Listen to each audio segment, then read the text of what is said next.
السلام عليكم ورحمة الله وبركاته. الحمد لله والصلاة والسلام على رسول الله وعلى آله وصحبه ومن والاه. أما بعد.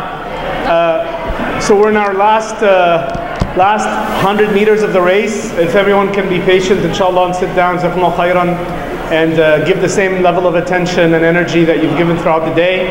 Jazakumullah khair for attending and your participation, and jazakumullah khair for all our guests and imams for coming to this session. This last session, inshallah, is our closing session. And at the end of the closing session, Sheikh Juban would like to say a few words. We're going to start it off first by a discussion of the MAPS vision by Brother Mahmoud Qadir, our president of the MAPS board. And then the topic that we'll get into next, covered by respected Aimma, is the next big thing contributing to the next chapter of the great American history. And basically what we intend to do is to have a discussion about how we take the powerful principles that the Prophet ﷺ has laid down in the Hajjatul Wada', the khutbah that he made in his Hajj, and how do we take them and apply them to the complexities of our modern community. So the Prophet ﷺ had a specific set of principles around protection and respect for women, about protection of wealth and honor, about the unity of the ummah, and dropping all the aspects of jahiliyyah that came from before. During that khutbah, actually, the Prophet ﷺ, a verse was revealed to him that we all memorize in the Holy Quran, which is اليوم أكملت لكم دينكم وأتممت عليكم نعمتي ورضيت لكم الإسلام دينا. And on that day, Allah subhanahu wa ta'ala revealed this verse in the Holy Quran, which means today I have completed your religion for you, I have perfected my blessings upon you, and I have chosen Islam for you as a way of life. These verses were revealed on that day, and the Prophet ﷺ gave a khutbah. So without further ado, I'm going to invite Brother Mahmoud to come and talk to us about the MAPS vision. Jazakumullah khair.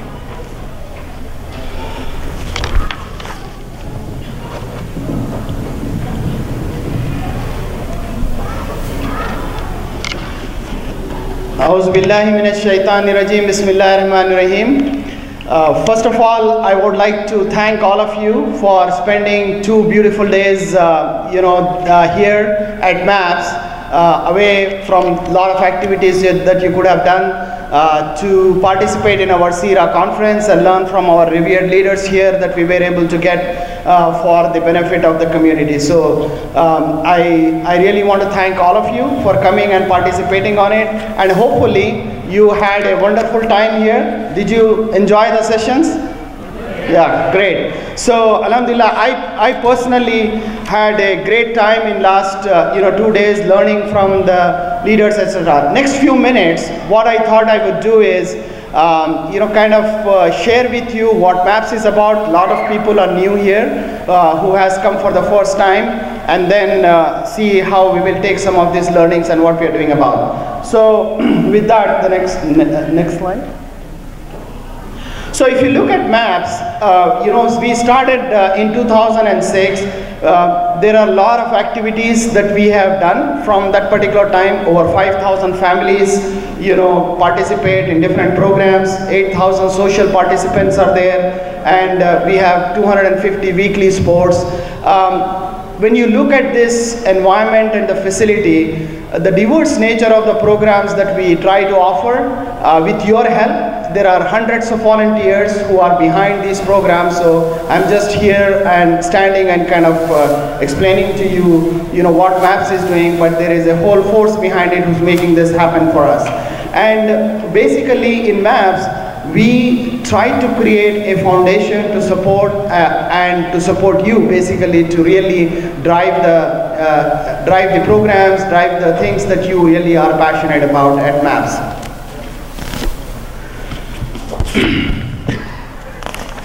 So when we look at our collective responsibility to create a community that impacts the quality of life, individual, family, and society, hence we framed this vision. You can see behind this vision, there is a picture of Mount Rainier, which is where we are here. Our goal is to really inspire and foster a community that impacts the quality of life, both for individual and the society that we live in, guided by the Sunnah of Prophet ﷺ. And that's why this is so near and dear to us that we spent last 2 days trying to understand, trying to see what we can learn from it, and then adopt for the benefit of all of us. Like Imam Malik had said, you know, it is all of you who have to take this and drive in the way you feel appropriate in your interactions, and Maps is just a platform that is available for you to do that. To realize our vision, we have defined 4 critical cornerstones for our vision. One of the first one is the faith, and I'll come back to you in a minute as to why we have picked these 4 cornerstones. The second one is the outbound good, then inbound good, and then the model citizen. So as Muslims, as we get the message of Prophet ﷺ, we have such a big nema that we can contribute to the community that we live in. And that would start with our strong foundation in the faith. And this seminar is an example of that, so that we can get together and revive our spirituality, rewind ourselves from our daily lives, how Prophet ﷺ deals with day-to-day issues that we can adopt. So faith is a very important cornerstone for us.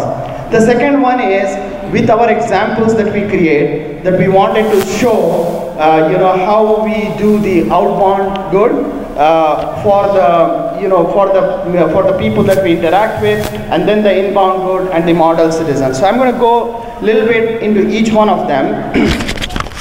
So if I look at the spiritual foundation, a few glimpses of our efforts that you can see in this particular slide that we have here. We have a lot of fiqh and Sharia classes. We have Seerah conference. We have daily learnings both from Islamic and the secular perspective to really get ourselves grounded into what our faith is about. And here are just only a few examples that you're seeing, but over the course of the year, you would have participated, your extended families, your extended friends, in many of such programs, which enhances that. Then if you look at the outbound good, what we have here is, you know, partnering. One of the examples that we see here is we partner very closely with our neighboring church, and we drive the food drive for them every November, working with MCRC, who many of the people, volunteers are here, trying to make sure that how we can create an impact in the society we live in. And we work very hard with the Redmond city to do the cultural programs and bring a lot of stuff that will impact our society positively that we have. One of the key programs that we ran was the Black History Month, in the month of the Black History, where we had participants from interfaith community, from the local city, and they really appreciated, and we got a very good coverage in the Redmond about the impact that we are going to, that we are sharing. We also had a great leader, Ibrahim Rasool, who was with Nelson Mandela, you know, in the anti-apartheid movement last week. So we are trying our best to really bring all of these so that we can learn and we can create the impact as it relates to the outbound good. So inbound good, we want to really learn from all the things that are going on in and around us. So we hosted DHS and FEMA seminar with all the churches here. So MAPS was the center where all the people participated, and we learned from them. DHS reached out to us of the Seattle chapter to host this at MAPS, and we were able to participate, provide them with the platform so they can bring entire community of faith leaders here at MAPS so that we could drive some of these programs.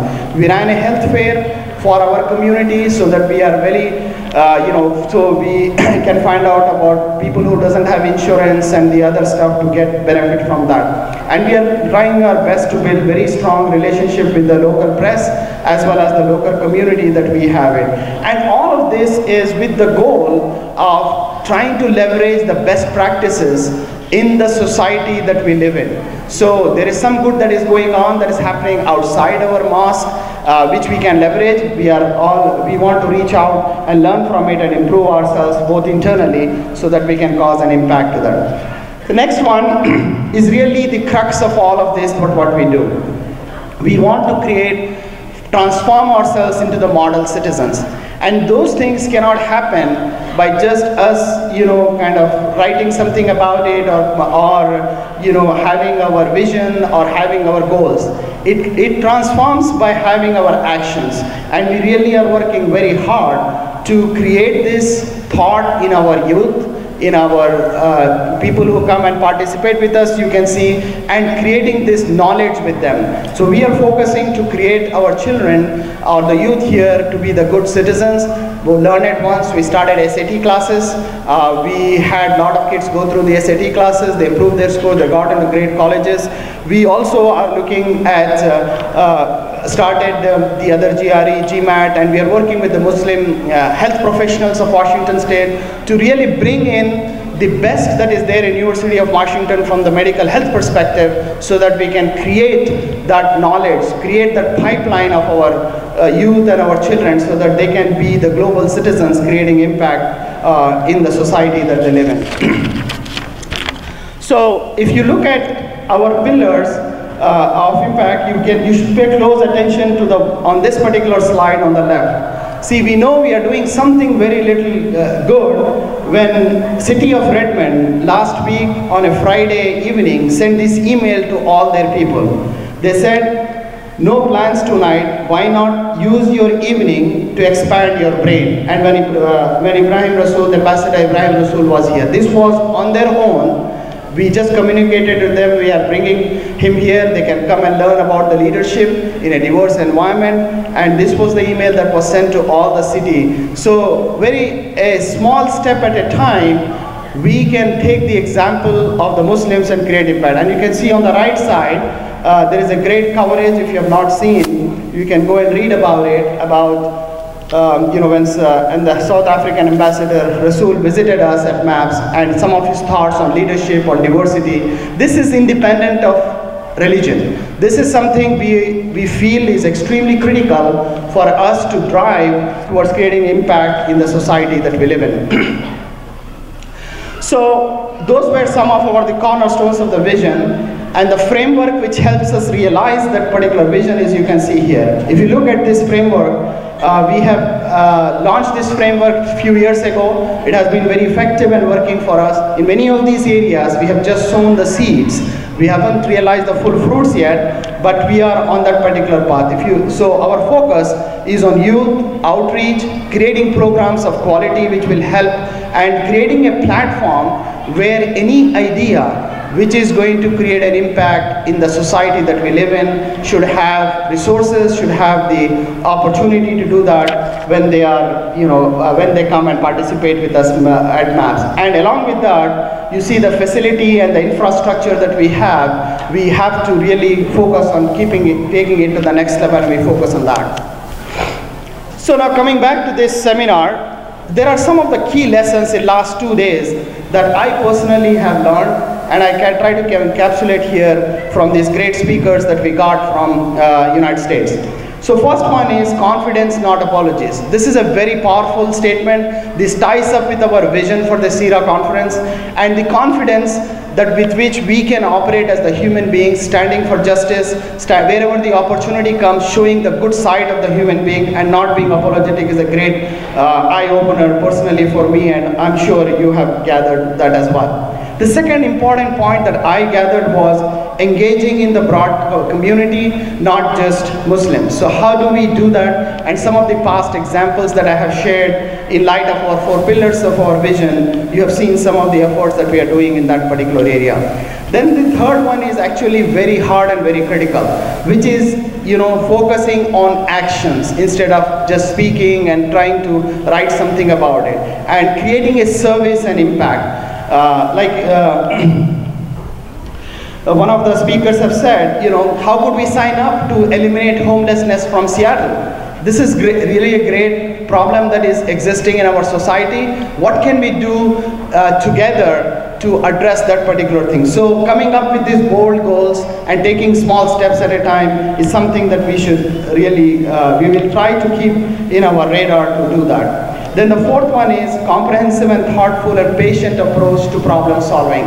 Because many times in our journey, of trying to drive some of these projects, trying to work with different people, both inside and outside community, we really need to be thoughtful with our actions, with our words, with our commitments, and how do we learn from it and do that is a great learning that I got from the speakers we have. And the last one is creating a constructive, rational, and compassionate, all-rounded personality of ourselves. So first thing, I would like to learn myself how to be compassionate, how to be rational and all-rounded from this, learning from the Sunnah of Prophet ﷺ and trying to implement this by doing whatever little that we can do. So these are some great 5 things that I have learned. Then the next one is, what is it that I will do with this learning? So a few steps in our long journey towards what we have learned that I wanted to just describe this to you. So one of the things that we want to focus as a leadership team in MAPS is to commitment to boost the knowledge and confidence by bringing national leaders, role models, educational seminars into MAPS so that all of us can learn and be that confident Muslim where we don't have to be apologetic, but where people will aspire for looking at our actions, not just at our words.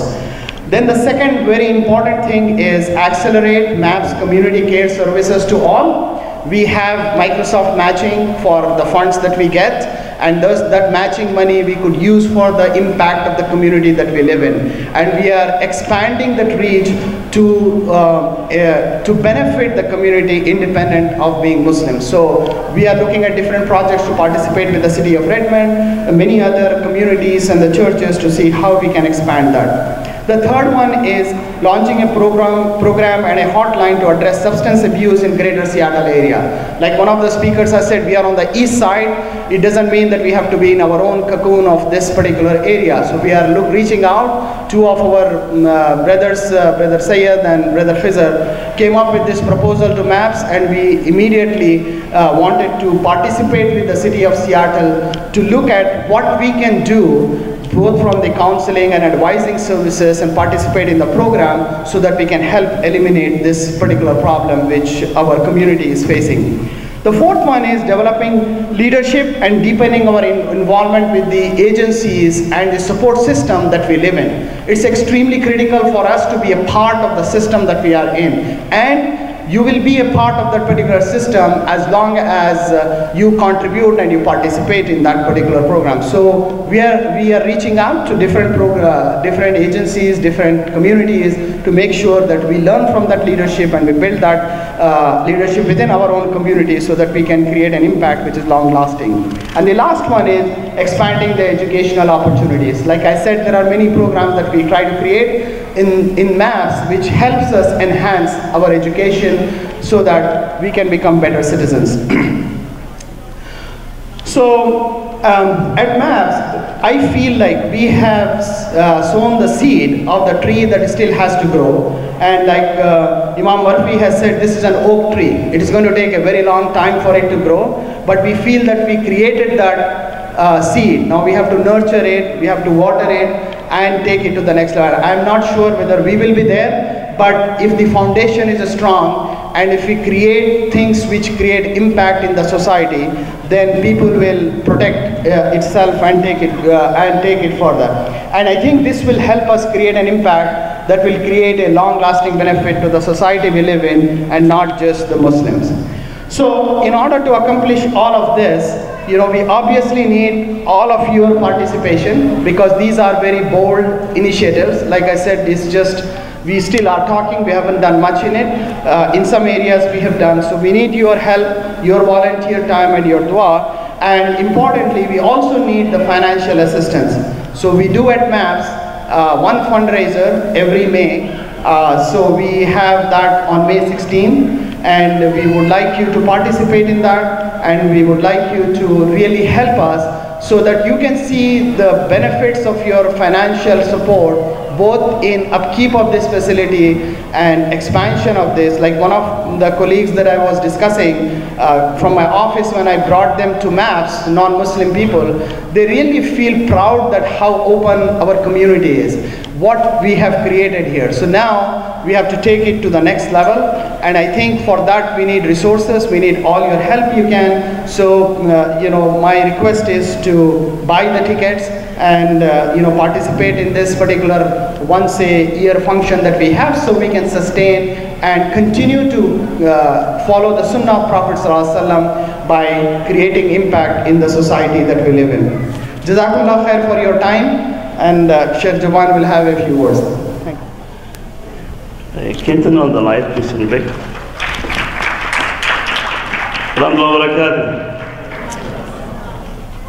In the Quran, Allah subhanahu wa ta'ala is praising the Sahaba.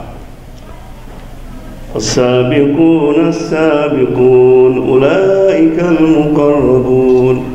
Sabiqun, the foremost, and they are the closer to Allah subhanahu wa ta'ala.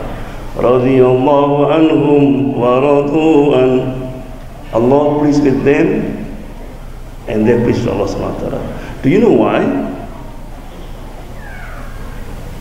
The Sahaba went for Umrah. Remember the story, right? And then they sent Uthman to negotiate, to give permission. We come here not for what? For Umrah. The rumor was spread that they killed Uthman. Imagine everybody just wearing ihram, no weapon. The Prophet was under the tree. He said, Man yubayuni, who would like to take a pledge, right, to revenge for the blood of Uthman. If you and me are going to ask, what for? How am I going to pay me? He said, the Sahaba, each one of them want to be the first one who shake the Prophet's hand. And Allah subhanahu wa ta'ala told us in the Quran, إِنَّ الَّذِينَ يُبَايِعُونَكَ إِنَّمَا يُبَايِعُونَ اللَّهَ يَدُ اللَّهِ فَوْقَ أَيْدِيهِمْ. O Muhammad, those who shook your hand, as a matter of fact, they shook my hand. My hand over their hand. In another ayah, لَقَدْ رَضِيَ اللَّهُ عَنِ الْمُؤْمِنِينَ إِذْ يُبَايِعُونَكَ تَحْتَ الشَّجَرَةِ. Allah did please with the believer when they shook their hand under the tree. That means all the Sahaba, 10,000, they are guaranteed Jannah. That's Allah said. Right? So now inshallah,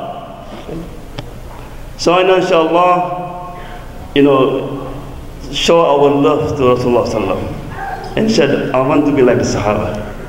Right? So I want to see how many hands they can write, inshallah, I'm going to buy the ticket now.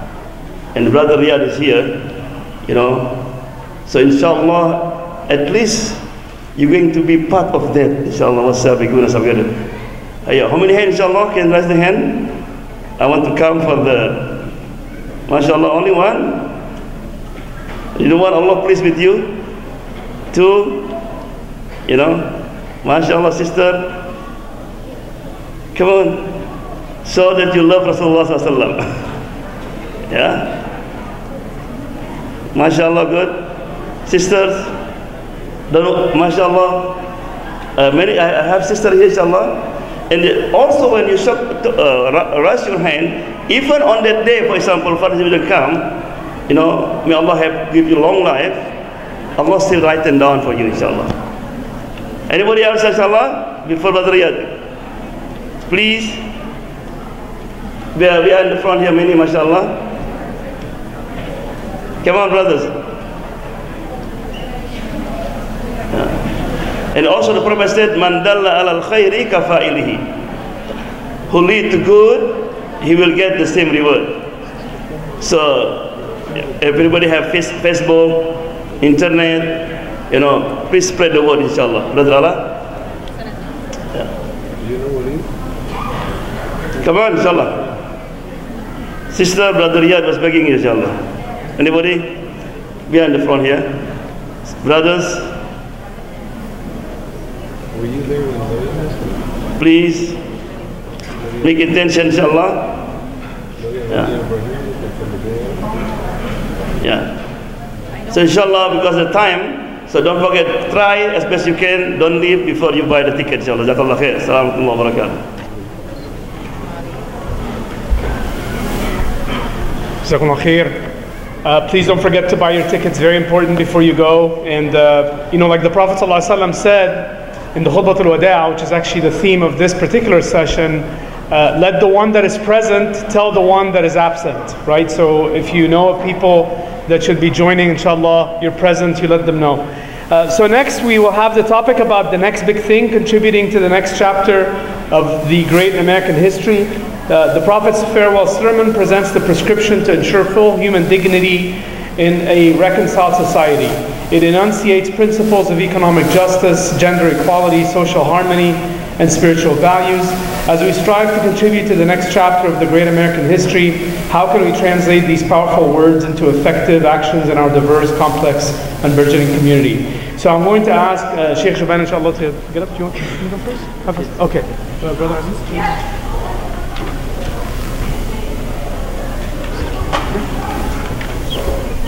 السلام عليكم ورحمة الله. أعوذ بالله من الشيطان الرجيم. بسم الله الرحمن الرحيم. الحمد لله رب العالمين والصلاة والسلام على محمد وعلى آله وصحبه أجمعين. I wanted to thank all of you for being with us, mashallah. I know it's been a long day and you guys are running on fumes at this point. I know how it feels, to be patient throughout, these lengthy conferences. And your desire to learn and grow is the only thing that keeps you here. May Allah subhanahu wa ta'ala bless you, and I ask Allah to reward you for your patience. I know you're tired, inshallah. I'm going to make this short as much as I can. But this is such a blessed conclusion for a conference that keeps the legacy of the Prophet ﷺ alive and well in our lives, to address his farewell sermon. Because what appears to be the last major activity in the Prophet's life was really a stepping stone in the history of our own civilization. And while for the Prophet ﷺ, it was the very last speech he gave, but it constituted a new beginning for those who followed him ﷺ. And I wanted to particularly focus on a few aspects, inshallah, of that I find to be extremely valuable for us, very relevant to the discussions we've been having today and the questions that you asked. And I wanted to remind you of a figure in Western civilization. His name is John Locke. How many of you heard of John Locke? If you go to college, if you've been to college, you must have read about John Locke, the great philosopher from England. John Locke argues that every human being is born with three unalienable rights. What are those? The first one, common sense, right to what? Life. And the second one is liberty. And the third one would be not justice, not the pursuit of happiness. That's Thomas Jefferson. His was the right to property. And Thomas Jefferson took property and he said, okay, property, we need to expand on that and include everything that brings happiness, right? Pursuing your own hobbies, your skill, your own interests, whatever it is. But property is included, right? So life, so the right to live without your life being threatened. And number two, the right to be free and express yourself in ways that you see fit. And number three, the right to own property, and property cannot be taken away from you.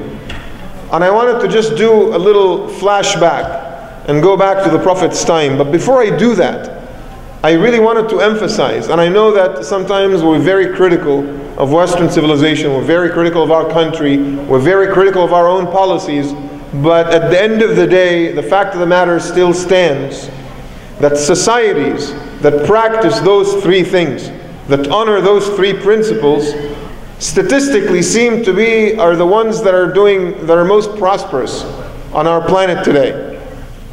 The right, for your life to be protected, for your freedom to be protected, for your property to be protected, that is the foundation of Western democracy. And however critical we might be of practices in the West, there's a reason why Western countries are very prosperous. because that is being respected.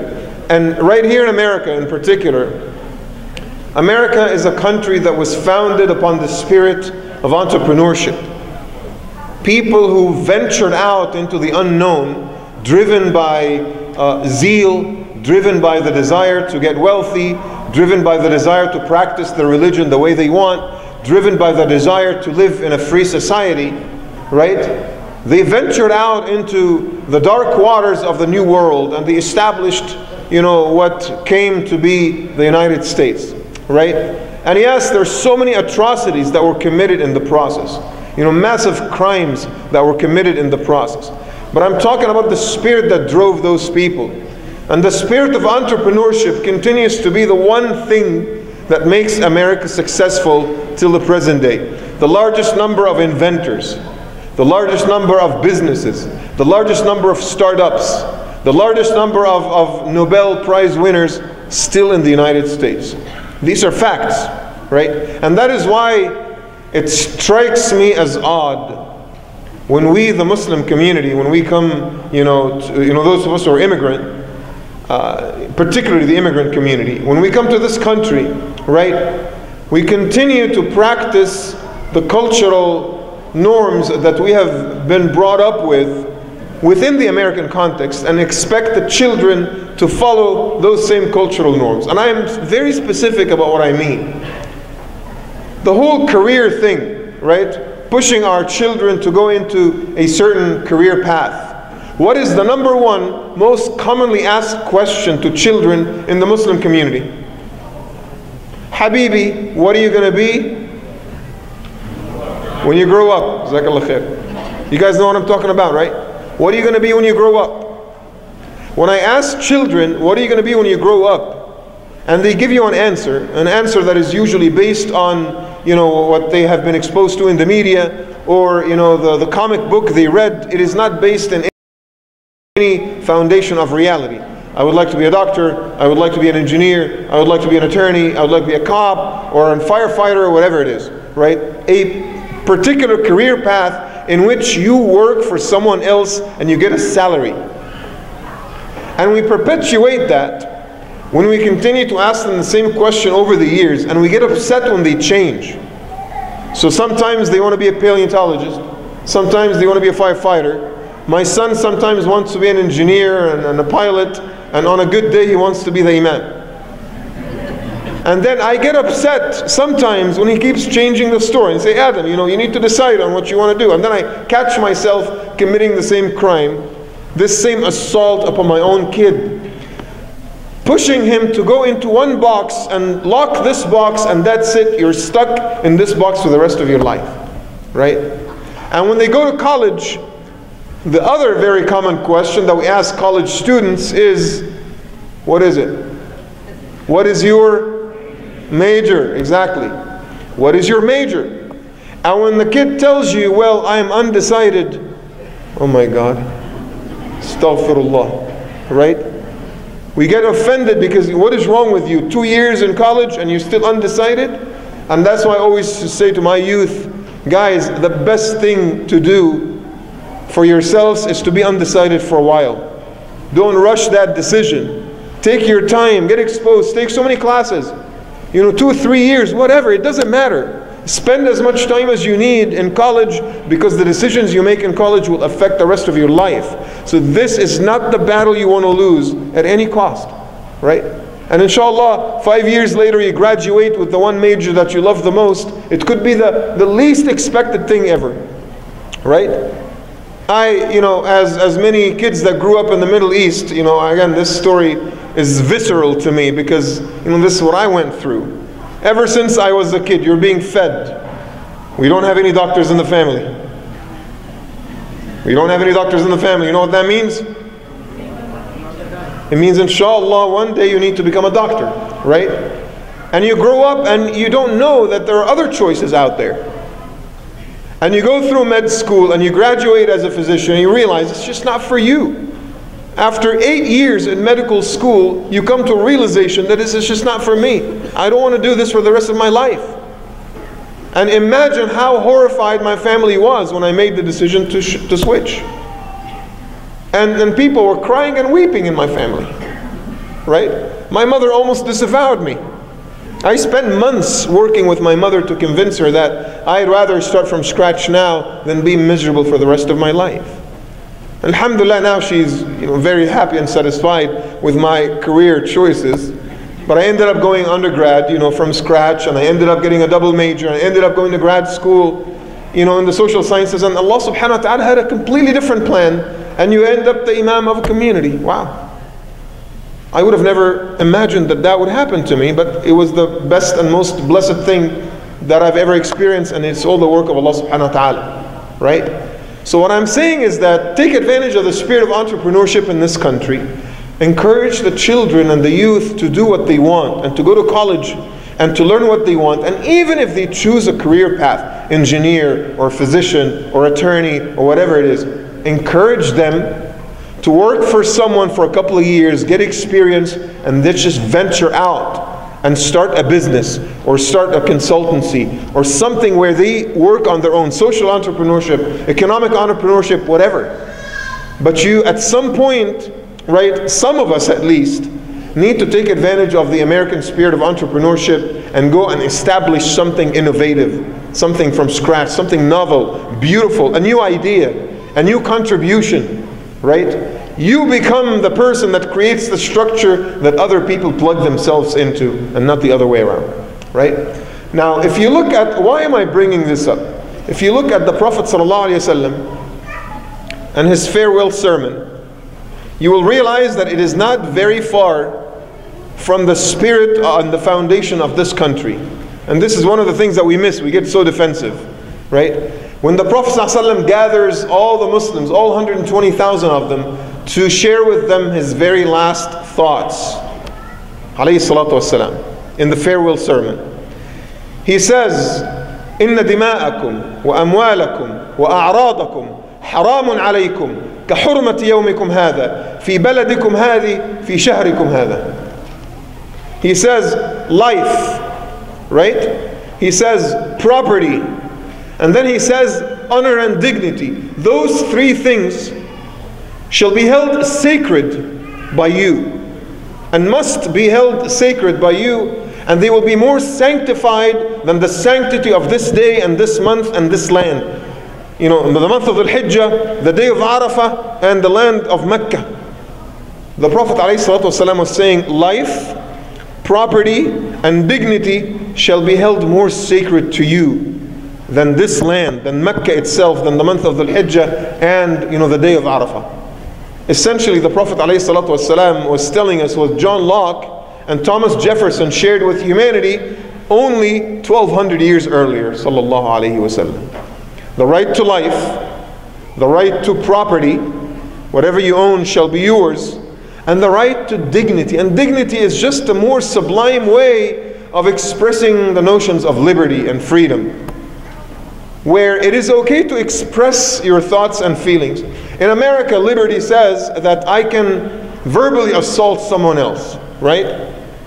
According to the laws of free speech, I can curse someone else. But in Islam, that would be considered a sin. Why? Because my freedom ends at the line at which your freedom begins. That's where the line is drawn. And that is such a refined way of talking about liberty. So when the Prophet ﷺ teaches us about the foundations of a good, successful community, of a good and successful society, he tells you what John Locke said 1200 years after him, alayhi salatu wasalam. Life, you should never be fearful for your own life, regardless of what's going on. Your own property must be protected, intellectual or physical or otherwise. And number three, your dignity and honor must be protected as a human being. And then he, sallallahu alayhi wasallam, says, وَدَمُ الْجَاهِلِيَّةِ تَحْتَ قَدَمَيَّ مَوْضُوعًا. All the retaliation, the vengeance that took place in the days of Jahiliyyah, where someone murders someone in this family, so this family goes and murders someone from that family, no one should be held accountable for the actions of other. وَأَلَّا تَزِرُ وَازِرَةٌ وِزْرَ أُخْرَى. You should never be made to carry the burden of someone else. So essentially, the Prophet ﷺ eliminated racism and guilt by association. Every human being should be respected for who he is or who she is. And then the Prophet ﷺ, in order to make sure that we are balanced in our thinking, that we don't take things to the extremes of capitalism and the extremes of liberty, he speaks about social justice, sallallahu alayhi wasallam. And then he says, وَرِبَ الْجَاهِلِيَّةِ مَوْضُوعًا. The economic exploitation and the usury that was prevalent in the days of Jahiliyyah should stop now. You don't take advantage of people in the name of economic freedom. Sallallahu Alaihi Wasallam. See the novelty of these concepts 1400 years ago? And then he kills racism in its cradle. And he says, اسمعوا وأطيعوا ولو تأمر عليكم عبد حبشي. Listen and obey. Even if an Abyssinian slave, a black Abyssinian slave, was legitimately elected as your leader, you listen and obey. Sallallahu Alaihi Wasallam. And finally, the Prophet ﷺ creates that much needed space for the empowerment of women in Muslim societies. And he says, Sallallahu Alaihi Wasallam, استوصوا بالنساء خيرا. Show respect and love to women. النساء شقائق الرجال. You know what شقائق means? It's like you take an apple and you split it in halves. شق. Men and women are just two halves of the same thing. And that's called humanity. Treat each other as equals. Respect each other as equals. Give each other responsibilities and give each other space as equals. Again, that was 1400 years ago. The Prophet ﷺ setting for you and I the proper foundations of a successful, of a happy society and a happy community. And it's just ironic that it took us 1200 years as a human race to realize that that is actually the case. And we had to wait for Westerners to coin these terms for us and put them in books, and we studied in political science and philosophy courses in college, while our beloved Prophet Muhammad ﷺ shared with us such thoughts and ideals over 1,000 years ago. I ask Allah subhanahu wa ta'ala to continue to inspire us with the legacy of Rasulullah ﷺ. I ask Allah to bless each and every one of you for being here on this blessed day. I ask Allah to bless all of our speakers who have come from long distances to contribute to your intellectual and spiritual growth. And I ask Allah subhanahu wa ta'ala to gather all of us in His Jannah as He gathered us here today. And again, inshallah, please do not forget to make dua for all of us and our families and children. Jazakumullah khair. Assalamu alaikum wa rahmatullahi wa barakatuh.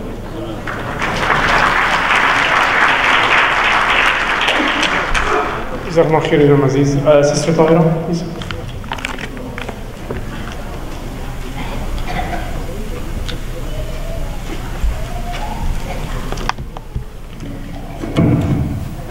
بسم الله والصلاة والسلام على رسول الله اللهم صل على سيدنا محمد وعلى آل سيدنا محمد وبارك وسلم. How much time do I have? 15. He was going to say 20, then he said 15. It's going to change to 10 minutes soon.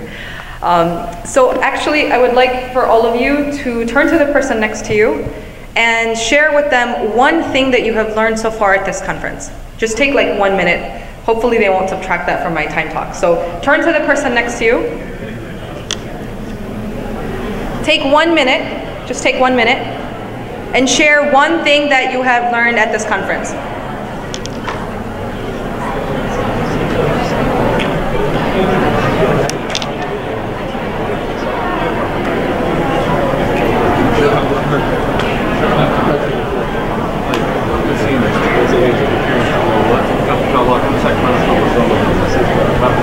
Okay, so can I get one person from the brother's side and then one person from the sister's side? And then I'm actually going to ask the stage as well, because I think they didn't do what I asked, but that's okay. Okay, let's get the brothers first, because I'm really interested in hearing what the brothers have learned at this conference. Any two brothers who shared something, if you could stand up and share that. The brothers didn't learn anything. That's exactly what I thought. I'm just kidding. I'm just kidding. Where? Do the sisters have to go first? Okay, yalla. Okay, bismillah. Tafadl. Go ahead, sisters. The brothers are waiting to see what you learned first. Any sisters?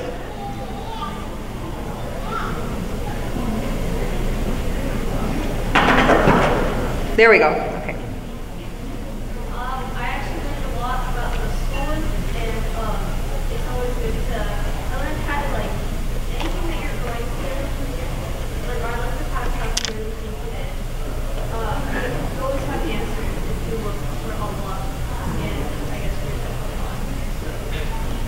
Okay, thank you. Jazakallah khair. And then the brothers? There's an uncle right here. Older uncle, adult, whatever you want to call him. Wa alaikum assalam.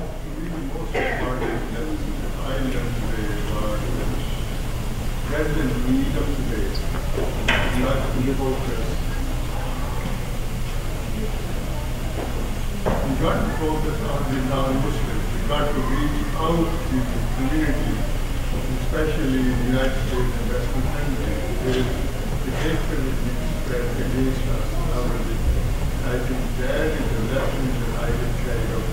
Okay, so the sheikh or the uncle said that what he's learned today is that he's learned that there's, you know, a lot of work that we still have to do as a community and to reach out to people. So Jazakallah khair for sharing that. The reason I did that as we're coming to a closure is that, you know, as we're coming together, inshallah, as you know, with our speakers here tonight, one of the things that you have to continue, inshallah, to think about is what did you actually gain from, you know, this kind of space? And as we're coming to a close, I think, you know, one of the things that I try to put in one of my best practices is to think about what am I going to take from here. So as this last session is coming to a close and you're listening, and alhamdulillah, some of you have been here since yesterday, you know, inshallah, try to think of like the one thing that you're really going to hold on to as you're coming out of this, you know, space, and the one thing that you're really going to, inshallah, try to make a commitment towards to learn. So being the only woman on this panel, what I thought was most important to share with you as an American Muslim woman living in post-modernity and really going through some of the challenges that a lot of young Muslim women are going through, I thought the part that I should really focus on of the khutbah of the Prophet ﷺ is when he's addressing the issue of women. So the Prophet ﷺ, even before he starts talking about, you know, as the brother Imam Abdul Aziz mentioned, you know, the idea of like respecting each other regardless of ethnicity and the color of your skin and all of that, even before he addresses that, what does he say, sallallahu alaihi wasallam? He says, فَإِنَّ لَكُمْ عَلَى نِسَائِكُمْ حَقًّا وَلَهُنَّ عَلَيْكُمْ حَقًّا. So what is he saying? I'm going to actually read you the translation so all of you are on the same page. O people, it is true that you have certain rights with regards to your women, but they also have rights over you. Remember that you have taken them as your wives only under Allah Ta'ala's trust with His permission. If they abide by your right, then to them belongs the right to be fed and clothed in kindness. Do treat your women well and be kind to them, for they are your partners and committed helpers. The Prophet ﷺ, imagine, he's standing, you know, by some historians, close to 100,000 Muslims, right? And he is making this address to the Muslimun, but he's actually using Ya ayyuhan nas. He's not even using Oh who you believe. He's saying this as a general message for humanity as well. Some ulama debate on whether or not it was for all of humanity or whether it was specifically to these Muslims, but that's not, you know, that's a tangential conversation that maybe Abdurrahman can address since he's learning about that, right? But what's powerful for me, and I think the women in this audience, is to know that even at his last sermon, the Prophet ﷺ made it a point, right? To even before he's addressing the issue of ethnic clans and ethnic, you know, differences, he's actually talking about women. And I think that's really, really significant because honestly today, if you look at Gallup and Pew's research on what is it about Islam that non-Muslims have contention over, is it terrorism, is it theodicy, what are the issues? Number 2 is actually the treatment of women. In terms of misconceptions of what non-Muslims have in general about Muslims, it's actually the treatment of women. Number 2 is the way in which non-Muslims believe that Muslims treat their women is with subjugation, with oppression, and so on and so forth. When I told you my story yesterday, I didn't finish the rest of it for you because I thought I could share some of that today. For me personally, and I think many of the Muslim women in here, when we hear that, oh well, Muslim women are oppressed by the men and their families and so on and so forth, I think for many of us, one of the things that we know is that our tradition from its very beginning, from the first century of Islam, came as really what I called yesterday a social justice movement towards the liberation of women. For me, going back to first century Islam and reading what some of the Muslim women, the earliest people who actually accepted Islam and fought for Islam were women. Many of you know Sumayya radiallahu anha, Sumayya ibn al-Khayyat radiallahu anha. Who was she? Yeah, like most Muslims will know her name. Why? Because she was considered the first martyr of Islam. What's really awesome about her story, right? And in some ways very sad. But what's really powerful about her story is, she accepted Islam at a time when the Quran, the 6,236 verses had not been revealed yet, right? Like, I mean, some of the verses had been. According to many ulama, she had converted by the time of the 7th chapter to be revealed, which is Surah Takwir, وَإِذَا الْمَوْءُودَةُ سُئِلَتْ بِأَيِّ ذَنبٍ قُتِلَتْ, right? So one of the narrations says that her son Ammar, he would go out and she would get really worried, and he comes back home and she says, I don't want you to go by Muhammad sallallahu alaihi wasallam anymore. And he says, mother, what is it about Muhammad that you fear? You are the one who told me that he cares for the poor, he cares for the sick, he cares for the needy. And just today verses were revealed, وَإِذَا الْمَوْءُودَةُ سُئِلَتْ بِأَيِّ ذَنبٍ قُتِلَتْ, right? That the female infant that we bury alive will ask, for what sin was it buried alive? And so she remembers that her father told her that he had buried 3 other daughters before her, and when it came time to bury her, he just couldn't do it. It was as if his heart was being buried with this baby. So she remembers that and she accepts Islam. Think about it. She didn't know anything else really about the faith. She didn't know about the theological framework. She didn't know that the Quran was going to continue to be revealed. It's, as you know, it's a span of 23 years. She really didn't know much. But when a woman is able to say, you know what, I'm willing to give up my life for this, right? Because she is taken, according to the narration, she's taken into the hot desert sand, and she is put between 2 camels, and her body literally is stretched out between 2 camels, right? No one in their right mind would ever want to give up their life for something that they did not believe that was going to transform or change their entire life for the better, right? Like, she gives up her life for that. She doesn't know any of the theological framework. She doesn't know what's going to come next. But she gives up her life because she has this deep understanding or deep sense of commitment to this tradition, because she knows it's going to do something incredible for the women of their time. And many other, we don't have time to share the stories of these women who accepted Islam because they knew it was going to revolutionize the rights that Allah Ta'ala had given women at their time. So that's concrete. But here's the reality of the situation today, right? SubhanAllah. The other day, well, it's been about 2 months. We're Hyderabadi, so we say like yesterday was yesterday. You can laugh. I had a young woman come to me. She's in her 30s. And she asked me if I would marry her, like officiate the marriage. And I said, oh, well, I actually don't do that. And she said, well, in Islam, you don't really even need an officiate, right? Like, you just need, many of the fuqaha say that you don't even need that. So I said, She came with some research. It's like, well, I don't marry people, I'm sorry. But I can find you someone. And she said, well, there's a reason why I'm coming to you. I'm coming to you because I can't find anybody else to marry me. And I thought that was really strange. I said, well, what do you mean? She's like, well, I asked a lot of the, imams, and I haven't found anyone to marry me. So I said, okay, well, why? Right? SubhanAllah. And so she said, well, it's because I'm marrying a woman. So I said, oh, okay, SubhanAllah, okay. Now, at that point, I realized, I know some of you are laughing, but SubhanAllah, listen to how significant this is. And I hope as we're coming to a closure, and since I'm a woman, they're going to give me more time. Just kidding. She basically told me her story. And she said, when I was in college, she's South Asian. She said, when I was in college, I fell in love with an African-American Muslim brother.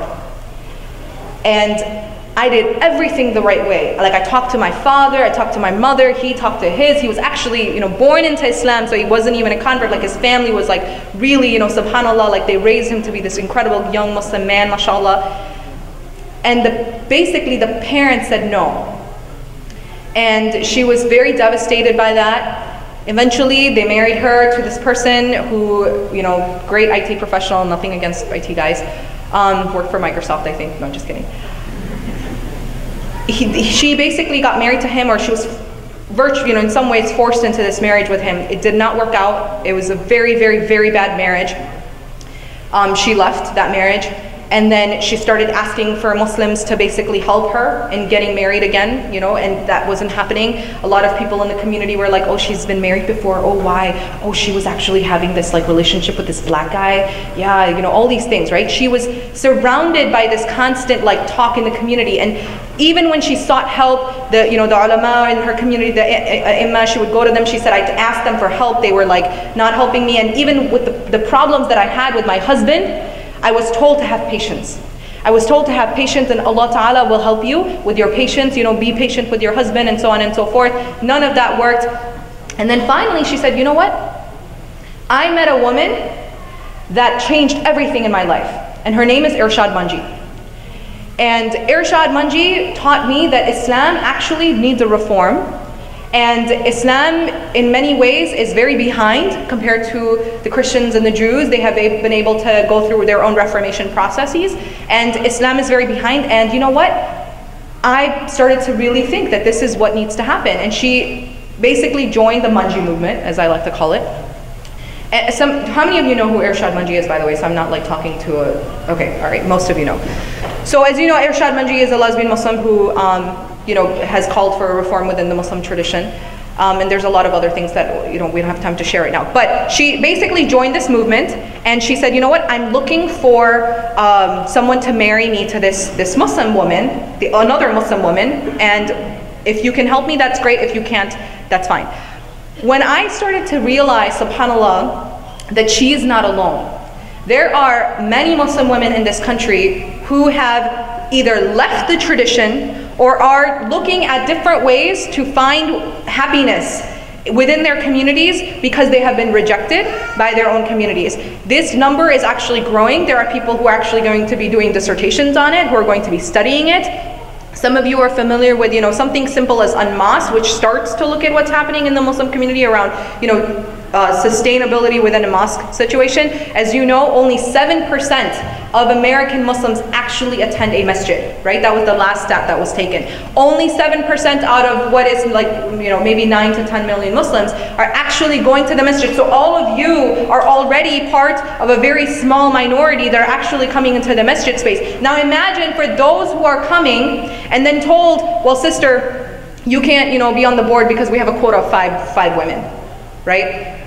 Or sister, I'm sorry, I can't really help you in this situation because, Allah Ta'ala has said that الرِّجَالُ قَوَّامُونَ عَلَى النِّسَاءِ. Like this is the ayah that the Imam quoted to her when she went to seek help from him. Or when they are told that, sorry, that you can't marry a black brother because it's just not going to happen, sorry, right? These are unfortunate realities of our community that are affecting the way in which Muslim women are seeking help and support, and they're going into spaces that once we start to wake up and realize what's actually happening, it's going to be too late. This is not just a phenomena that I'm just kind of taking out of my back pocket here, right? Another major issue, for example, is if you look at how many times Ayan Hirsi-Ali, every single week, she has a booking in 3 different parts of the country, almost every single week. She makes rounds all over the country, and if you don't know who she is, majority of the nursing homes in this country, residential homes, all know because they all have copies of her book for free, okay? A lot of the older adults who are basically ready to go on into the next realm have, when they want to learn about Islam, guess whose book they're getting? And a lot of you don't even know this because we're kind of oblivious to this. But I go to nursing homes for one reason, because a lot of them have a whole lot of time to read books on Islam, especially the Quran. Some of them read it from front page to back, right? And we're ignoring that entire community, but guess whose book they have? They have Ayan Hirsi-Ali, who's basically saying that the problem with Islam is an inherent evil within the tradition, not the actual Muslims who are practicing it. So what does that mean? A lot of Muslim women who are following her are saying, you know what? The men in this tradition don't care about us. They could care less when we tell them we have problems. Look, please help us. Or when they're saying we want to be part of this community, please take us. Let's do something together. When they're rejected, well, guess what? Guess where they're finding a new home, or guess where they're finding a new place. And I'm not saying this is all the men, the fault of men, or even some of the contribution is through women as well. But this is a reality that I feel that in my responsibility today, and where I am, and what I see, and who I interact with, I feel like this stage here is my responsibility to share with you that there is a movement, whether it's the Manji movement or it's the Ayan Hirsi-Ali movement, they are becoming more and more powerful, and there's a reason for that. Part of it is because of the way in which we are treating our own brothers and sisters, and in this case our sisters. It's very, very important. One way I think that we can start to, inshallah, look at this problem honestly is when the Prophet ﷺ said, ittaqullah fi nisaikum. He said that with, subhanallah, a sense of humility, right? He said, have taqwa, have a deep sense of consciousness in the way in which you deal with your women, especially in this part of the world. Because, if you think that it's, going to be okay when you're in different parts of the world, and you come here and you treat the women in the same way when they have all sorts of other opportunities to seek, then when you wake up, you're going to realize that you've already lost them. So one of the things that I would like to conclude with is deep, deep, deep sense of compassion towards your women. I know that I'm speaking on behalf of women, so all of the sisters in here know exactly what I'm talking about. We have, 33% of Muslim women are not getting married. Why? Because, okay, some of them, like research suggests, a lot of brothers don't want hijabis anymore. Literally. I've had Muslim brothers who have actually graduated and are Huffaz who have told me, like I was doing research for Imam Majid at the last Islam matrimonial, and we were looking at stats and asking people, would you marry a sister with hijab or non-hijab? Well, I prefer a sister with hijab, but if she's not hijabi, it's okay. Well, where does that leave the sisters who are actually wearing hijab? We're finding out that a lot of brothers are actually not even caring about the hijab. I know we say they want pious women, but the results or the statistics are actually telling us that they're actually not. So where does that put the women who are actually, they go to school, they're good girls, alhamdulillah, they're trying to, get their masters and their PhDs and so on and so forth. The pool is already decreased for them, and he's okay talking to Kim and Stacy and doing all sorts of things, but when it comes time to actually marrying, like Salihah, Salihah is basically 35, and Salihah is not able to get married. And I guarantee you there are Salihahs all over this country. Wallahi, there are Salihahs all over this country who are not married because, subhanallah, either the brothers who are trying to, look at their mothers are like, no, we don't want her, we want somebody else, right?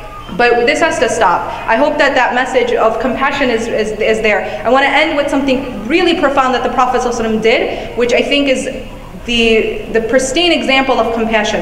Many of you remember that the Prophet ﷺ actually left his wives because of this whole kind of thing that happened. I don't have time to tell you the entire story. You can look it up, and most of you know the story. That between Aisha radiallahu anha and some of the other wives, there was some concern over the Prophet ﷺ eating honey, and then he left them, right? And then the Quran the ayat were revealed, like, to tell the Prophet ﷺ to not make anything haram that Allah Ta'ala has already made halal. What most people don't know is when he went back, what happens? When he goes back, right? Umar radiallahu anh comes and says, did you divorce your wives? He says, no, I didn't divorce my wives. When he goes back, Aisha radiallahu anha opens the door. And the Prophet ﷺ's there. Does she say, oh my gosh, you're home, thank God, alhamdulillah, like, thank you, I'm really sorry for what I did or what we were up to, like, we're really, really sorry, like, no. What does she say? Does anyone know? Yes? She said you're supposed to be gone 30 days. Yeah. She says, you know what? 30 days ain't over. And the Prophet ﷺ says, yeah, Aisha, this month is only 29 days, right? He doesn't say, what? He doesn't get mad at her. He doesn't say, you basically, plotted this whole thing, and he doesn't get mad. He doesn't say anything. He just says, this month was 29 days, right? And subhanAllah, look at that compassion. This is after he's left them for like 30 days. He's been on his 29 days. He's been very, very sad, and some of the ashab around him, they say they were crying, they were in tears. But my point to you today is even the Prophet of Allah Ta'ala, when he was at the most, people thought he had divorced his wives. When he comes back, look at the compassion he shows, right? He doesn't respond to her in this I can't believe you just said that, I'm going back, or anything. He responds to her in such a loving way. So my message to the brothers as well as sisters in here is compassion towards the women, because when the Prophet ﷺ ends his khutbah and he's focused on women, there's a reason for that. The women in this community are going to, as the brother Imam Abdul Malik said yesterday, women raise children. And that's really important, because if we are going to be raising an ummah here in the United States, but our hearts are broken and hurting and we are not able to find the kind of men who are going to help us and support us, then we have to be ready as a community for something that is going to shake us and ultimately be a very, very, very big problem for us. So Jazakallah khair for giving me that time to say something that I think is very, very important. If I said anything that was offensive, I'm really sorry, but I think this is a really important message. We have to reclaim supporting our women, otherwise you are going to see a Manji movement continue, and I hope that we, inshallah, we can support our brothers and sisters. Assalamu alaikum. Brother Abdurrahman Murphy.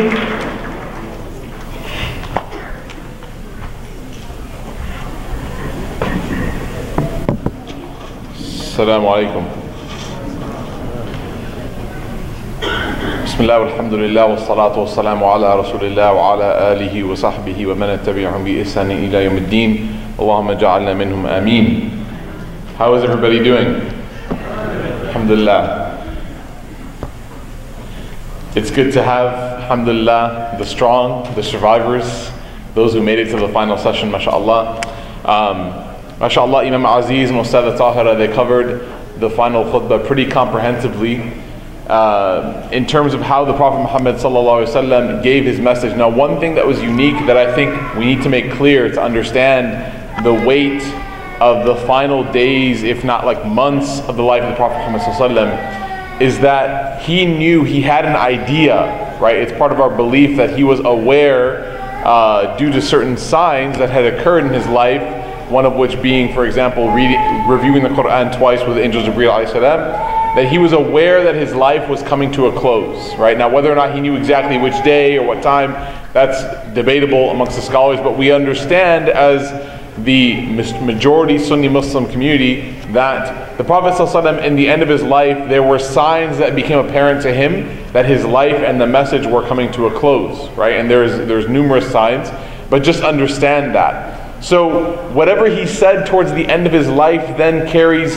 a lot of weight, because he's not just saying it as he was during his entire life when he was teaching, but now it's come to a point where he's saying things very powerfully with a lot of weight and a lot of value, because he knows that after a certain period of time, in a short moment of time, he may not be there any longer to say it. And one of those conversations that he has with one of his, subhanAllah, I want you to imagine this conversation with one of his favorite companions, Mu'adh bin Jabal radiallahu anhu, where he sees Mu'adh and he says to Mu'adh, Wallahi inni uhibbuk, I love you, Mu'adh. Ya Mu'adh, I love you. Like, imagine all of the hard work, all of the time, all of the sacrifice that you and I put in to following this man Muhammad sallallahu alayhi wasallam. And imagine on the day of judgment walking through the gates of paradise and he sees you and says, Wallahi, ya Tahira, I love you. Like, you live this life full of love and adoration and just trying to strive to be as close as you can to him, and he meets you on the day of judgment and says, I love you. Mu'adh got this privilege, this gift in real life, in this life I mean. In this life he received this gift, Mu'adh did. And Mu'adh was somebody that was very close to the Prophet Muhammad ﷺ. And some of the companions, they actually, when they heard this, they became a little, not jealous, but like confused. Like, why did he say this only to Mu'adh? And it's because of a qualification some scholars said that Mu'adh earned when the Prophet Muhammad ﷺ said, "A'lamukum min ummati," that the most knowledgeable, or the a'lam min ummati, the one who knows the most in my ummah, is Mu'adh. The one who spent the most time with me studying was Mu'adh. So there's a direct connection between earning the love of the Prophet Muhammad ﷺ and studying him and learning about him. And that is what you all have done this weekend, mashallah. May Allah accept. But we cannot forget that the foundation of change, the foundation of greatness is knowledge, is ilm. We can't forget that. That if we want to move forward, the fuel that will propel us forward is the knowledge of Allah subhanahu wa ta'ala and His Messenger. We can't move forward only with passion or ideas that are not grounded in divine revelation that is much more potent and real than we ever could imagine. But one day he takes his student, his pupil, his blessed, the one that he spent his blessed time with, Mu'adh, and he begins to walk him out toward the outskirts of the town. Because there is a large contingency of Muslims that have just accepted Islam in Yemen, and he's sending his trusted student to go and teach these people about their religion. And there's a long conversation that they have on the way, but he walks him out, and the scholars, they know, and the people of Tariq, of history, they know that he walked Mu'adh out like a very long distance. Like, not normally did he walk a companion out this far. And so he turns to Mu'adh when they reach a certain point outside the city of Medina, and he says to Mu'adh this statement that probably broke Mu'adh's heart into a million pieces when he said, "Ya Mu'adh, this might be the last time that you see me." This might be the last time that you see me, Ya Mu'adh, because the next time you come to Medina, Ya Mu'adh, you may just see my masjid, but you may not see me. And Mu'adh understands from this conversation that the Prophet Muhammad's life is coming to a close, and he begins to weep.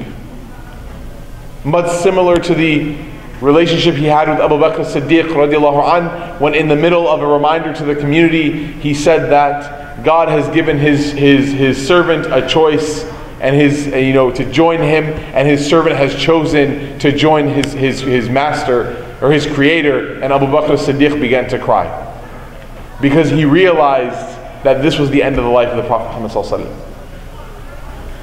wasallam. So Mu'adh begins to cry, and the Prophet Muhammad sallallahu alaihi wasallam gives him a wasiyah, a final, last advice. And this advice is one that we as American Muslims, we really need to take it in and cultivate our iman with this advice and really transform our community. And I'm done with my talk after these 3 points. The first point he said to Mu'adh was, "Ittaq Allah haythu ma kunt." He said, have taqwa of Allah wherever you are. Wherever you find yourself, be a person that is conscious of Allah. Because as Ibn Qudam al-Maqdisi, he said that whatever is inside of us will become manifest outside of us. That's why when people say things like, oh, a brother became more religious and then began to abuse his wife, then he didn't become more religious. Right? There's a contradiction there. If someone claims or feels like they have become more pious, but then they act in direct contradiction to the example of the Prophet Muhammad ﷺ, then they did not become more pious. They became more satanic. That's the reality.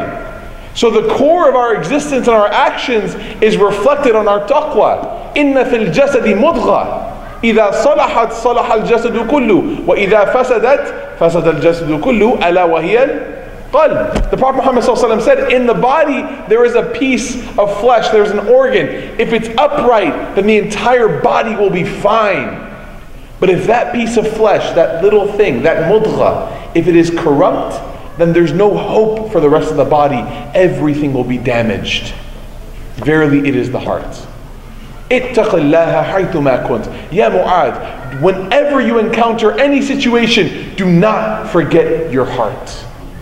Don't forget what's going to happen, and because whatever's in here is going to come out. Make sure that whatever's in your heart is only taqwa, is only your deep, conscious relationship with Allah subhanahu wa ta'ala. That wherever I am, I'm driving on the 5, I'm driving on the 520, I'm crossing the bridge, someone cuts me off, instead of giving them the wrong finger, you give them the shahada finger. Right? I have taqwa, la ilaha illallah, right? Or the thumbs up, right? Someone treats you poorly in the store, you have grace and mercy just like the Prophet Muhammad ﷺ did. Your neighbor is rude to you, you don't go and say eye for an eye. You treat them like the Prophet Muhammad ﷺ treated them. This is taqwa. Taqwa is asking yourself one question before you and I do anything. If we have taqwa, we say, what would Allah love? What would Allah love for me to do right now? And that answer will usually go against what your nafs would love. Unless we have nafs al-mutama'inna or nafs al-lawama. We ask Allah subhanahu wa ta'ala to give us good nufus and to allow us to train our hearts. So ittaq Allah haythu ma kunt. وَاتْبِعِ السَّيِّئَةَ الْحَسَنَةَ تَمْحُوهَا, he said. He said, and whenever you make a mistake, which is beautiful by the way, because he's taking all of the pressure off of Mu'adh. Because he's sending Mu'adh to be a leader, and he's saying, not if you make a mistake, but when you make a mistake. وَاتْبِعِ, follow that mistake immediately. Ittiba' in the Arabic language means to follow something, not not like luxuriously or informally, but that literally every step that the person takes, you try to put your foot in their footprint. That's what ittiba' means. So when we do ittiba' of the Prophet Muhammad ﷺ, it means that it's like we're walking on a beach behind him, and every single footprint that he raises his foot from, we try to put our foot exactly where his was. So when the Prophet's telling Mu'adh, وَاتْبِعِ, follow exactly, just like you did your bad deed, follow that same process with a good deed, because why? Tamhuha, it will erase it. This is the eternal optimism of the Prophet Muhammad sallallahu alaihi wasallam. Imam Abdul Malik, Ustad Tahira, Imam Aziz, and Shaykhana Joban, may Allah preserve all of them. One thread that we've been talking about this entire 24 to 48 hours is how Islam is positive. It's optimistic. It encourages us towards khair. It doesn't try to beat us over the head with the Jahannam stick. There's positivity in this faith. And the Prophet Muhammad ﷺ always gave people a way out. One of the companions, he owned a store, a shop. And one time a woman came into his shop. I heard this narration directly from our teacher, Shaykh Akram al-Nadwi, Hafidhahullah, where he said that this person came in, this woman came into the shop, and the man became overwhelmed with his desire, and he just kissed her. He kissed the lady that walked into his shop. So he goes to the Prophet Muhammad ﷺ, and he tells the Prophet Muhammad ﷺ that I had a lapse in taqwa. I had a lapse in my actions, and I've done this thing, and I want to ask the punishment. Listen to the response of the Prophet Muhammad ﷺ. He goes, are you sure? The man said yes. He said, did you go temporarily insane and kiss her? He said no. He goes, did you like accidentally trip and like your lips just landed on her face, right? No. Did you fall asleep and you just woke up and you were just kissing her? No. It was conscious. The Prophet ﷺ was the eternal optimist, always trying to find a way out for these people.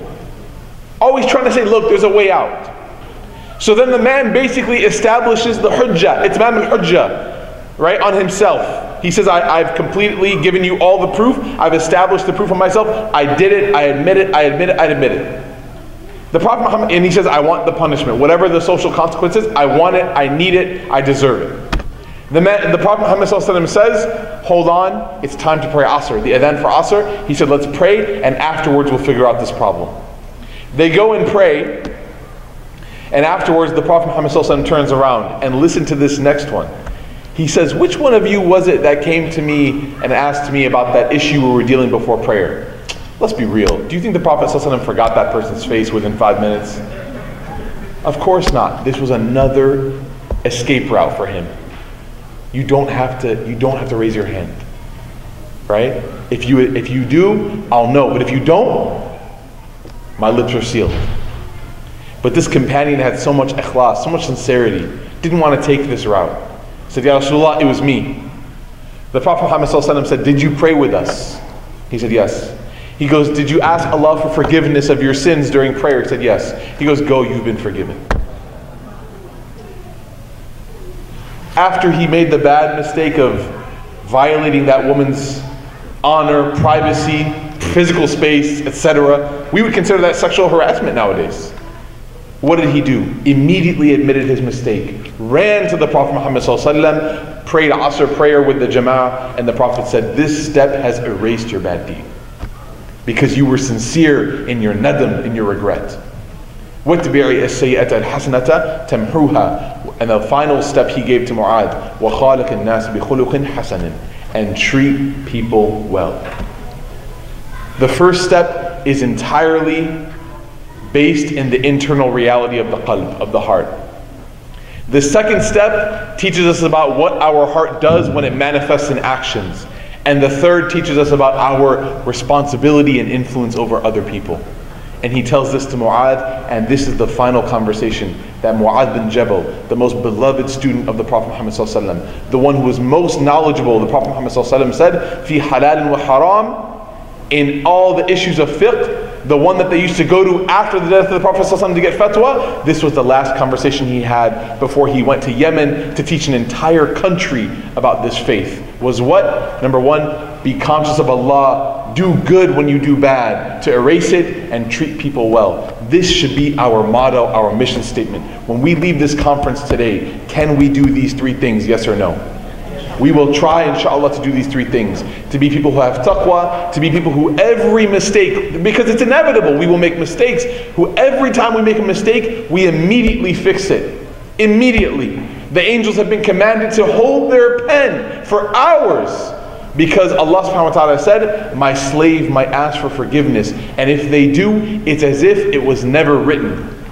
It's as if it was never written. And the last step is make sure that you don't let your taqwa and your good deeds manifest in arrogance and that you treat people poorly. Treat people well. Sayyidul Qawm Khadimuhum. The master of any people is the one that serves them. We ask Allah subhanahu wa ta'ala to give us this advice and to allow us to act on all that has been said and heard. Jazakumullah khairan. I really appreciate Seattle, your hospitality. This is an amazing community. Please do not take it for granted.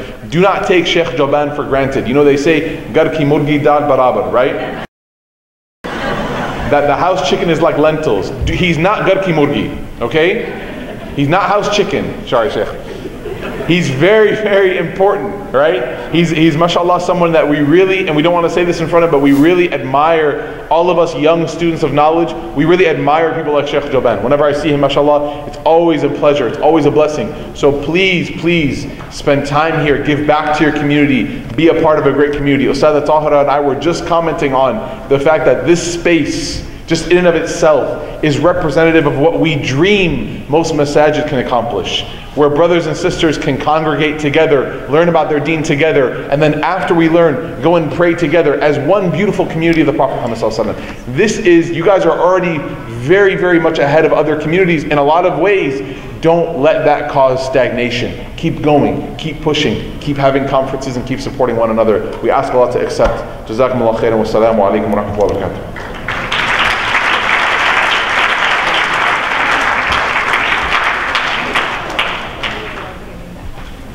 جزاكم الله خير شيخ جمان.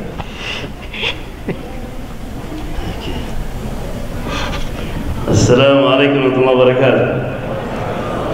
Before I start, I don't want you misunderstood what Sheikh Abdul Rahman just mentioned about that kissing. So don't, for example, oh, going to pray Maghrib, let me kiss somebody and then. Alhamdulillah bil amin wa salatu wa salam ala sayyidina Muhammad wa ala alihi wa sahbihi ajma'in. Rabbi shrah li sadri wa yassir li amri wa hlul 'uqdatam min lisani yafqahu qawli. So my job is easier now. I don't need to add anything. I would like to thank Imam Abdul Malik, Sheikh Abdul Rahman, Ustadha Tahara, Sheikh Aziz. I just want to leave with what Sheikh Abdul Rahman just mentioned about the end of Rasulullah sallam. He said after the Hajjatul Wada, Rasulullah asked his companion to bring him to the Uhud to visit Hamza and 70 people who died there. On the way back, he stopped. His companion was surprised why he stopped.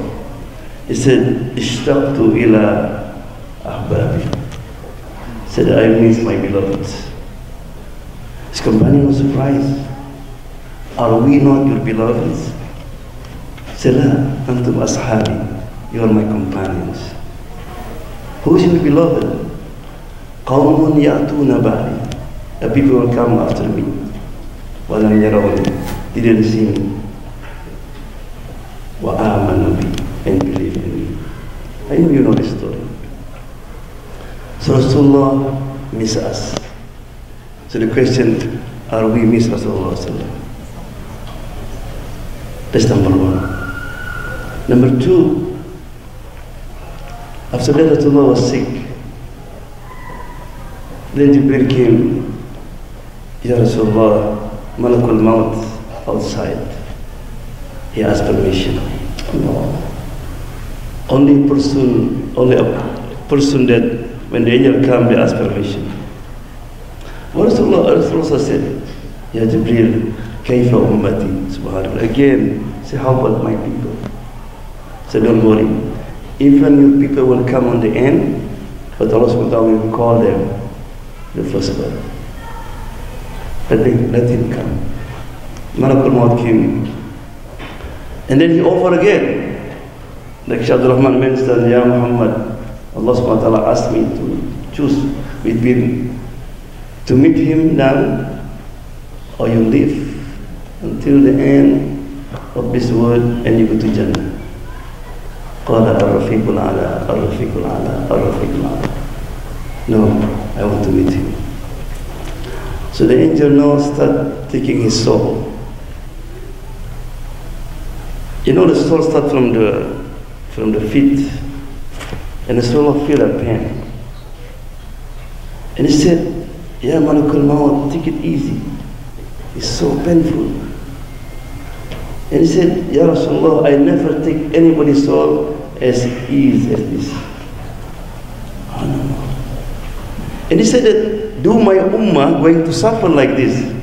He said, yes. No, please. Just give it to me. There's Rasulullah. He cared about us so much. Do we care about him? So I want to leave you with, like Sheikh Ibrahim Al-Khawwas mentioned that Dawa'ul Qalb comes, the cure, the medicine for our heart is 5. Tilawatul Quran with tadabbur. Recite Quran with tadabbur. Make Quran your best friend. You don't have excuse that I don't have time. We have time for Facebook, for internet, even just one page. But with tadabbur. أَفَلَا يَتَدَبَّرُونَ الْقُرْآنَ أَمْ عَلَى قُلُوبٍ أَقْفَالُهَا. So what's wrong with you? You know, if you receive an email from your best friend, and his name is Japanese, his name Honda, for example. You know, wow, it's Honda, my best friend. What are you going to do? You try to find translator to translate this. So Quran is email from Allah subhanahu wa ta'ala. I just want to make sure, just for example, make this year, just this year, I'm going to master it, memorize it, and understand it deeply, Surah Ar-Rahman and Surah Al-Waqi'ah. That's enough. The second is try to study Seerah Rasulullah deeply, not just like conference here, deeply. Because when you know Rasulullah deeply, then when you pray, Assalamu alayka ayyuhan nabiyyu, you feel different. I know him. So I know. That's number 1. Number 2, always try to find a good friend, good environment. Because friend, he said, as-suhba tasriqul aada. Friendship can steal your habit. You know why they call Sahaba? Why they call Sahaba? Because Rasulullah was successful in his mission not through speech. Thank you. If you try to read Bukhari, Muslim, any hadith, how much Rasulullah's speech? Little. If you read hadith, for example, and also his speech is very, very short. But he was successful through what? Through companionship. So be careful, you choose your friend. So what the first one? You remember? Tilawatul Quran with tadabbur. Try to find a friend that when you see him, you remember with Jannah. Remember with the Akhirah. Number 3, he said, Rasulullah said, إِذَا مَرَرْتُمْ بِرِيَادِ الْجَنَّةِ فَارْتَعُوا. If you pass by a garden of Jannah, visit it. قَالَ وَمَا رِيَادُ الْجَنَّةِ قَالَ مَجَالِسُ الْعِلْمِ. Never ever in 1 month, 1 week, you never hear قَالَ اللَّهُ قَالَ Rasulullah. They will make your heart hoarse.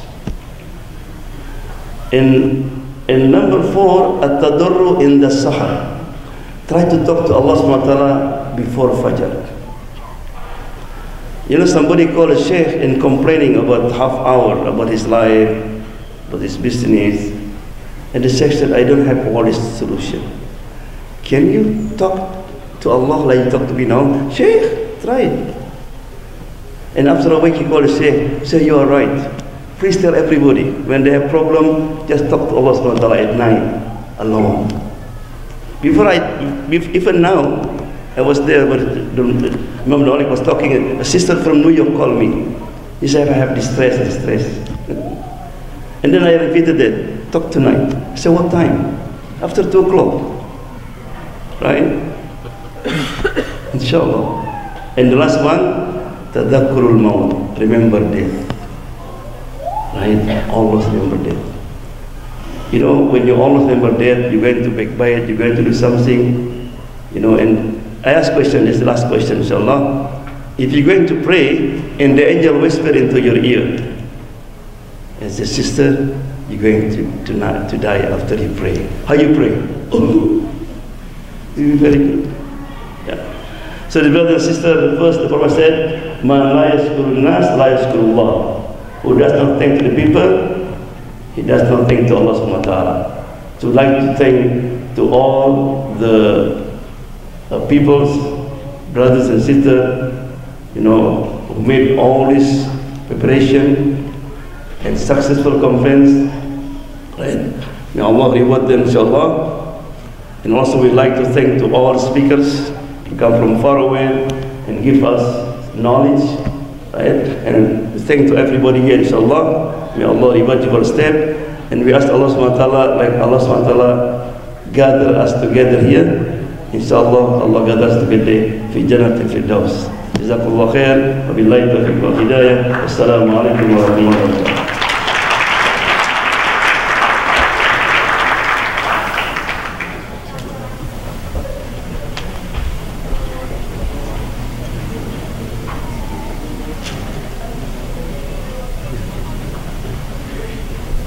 And we'd also like to have Sheikh Abdul Malik get up. Sorry, I can't see in the light.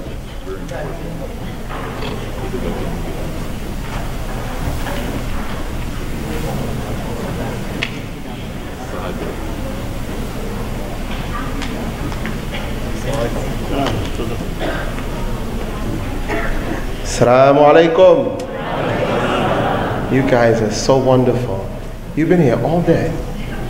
Subhanallah. Bismillah ar-Rahman ar-Rahim. Walhamdulillahi Rabbil Alameen. Wassalatu wassalamu ala ashraf al-mursaleen Sayyidina Habibina Muhammadin sallallahu alayhi wa sallam. I want to thank first, I want to begin by saying I thank Allah once again for blessing me to find my way home to Islam. And I thank Allah subhanahu wa ta'ala for you as the family of Islam. And I pray that I will be grateful for having so many Muslim brothers and sisters as part of my family across this globe. And I want to thank MAPS for putting together such a wonderful program. I have one critique. This is my personal request. Brother, one of the things I would like to do before I leave, I would like to sit only with the young children, the youth. I would like to talk to the young people. And I'll tell you why.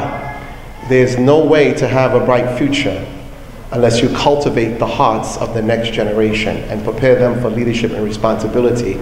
And I would say to the people who run this center, you should begin to have young people in your shadow right now to hand it over to them when the time is right and they have proven themselves to be prepared to take us to the next level.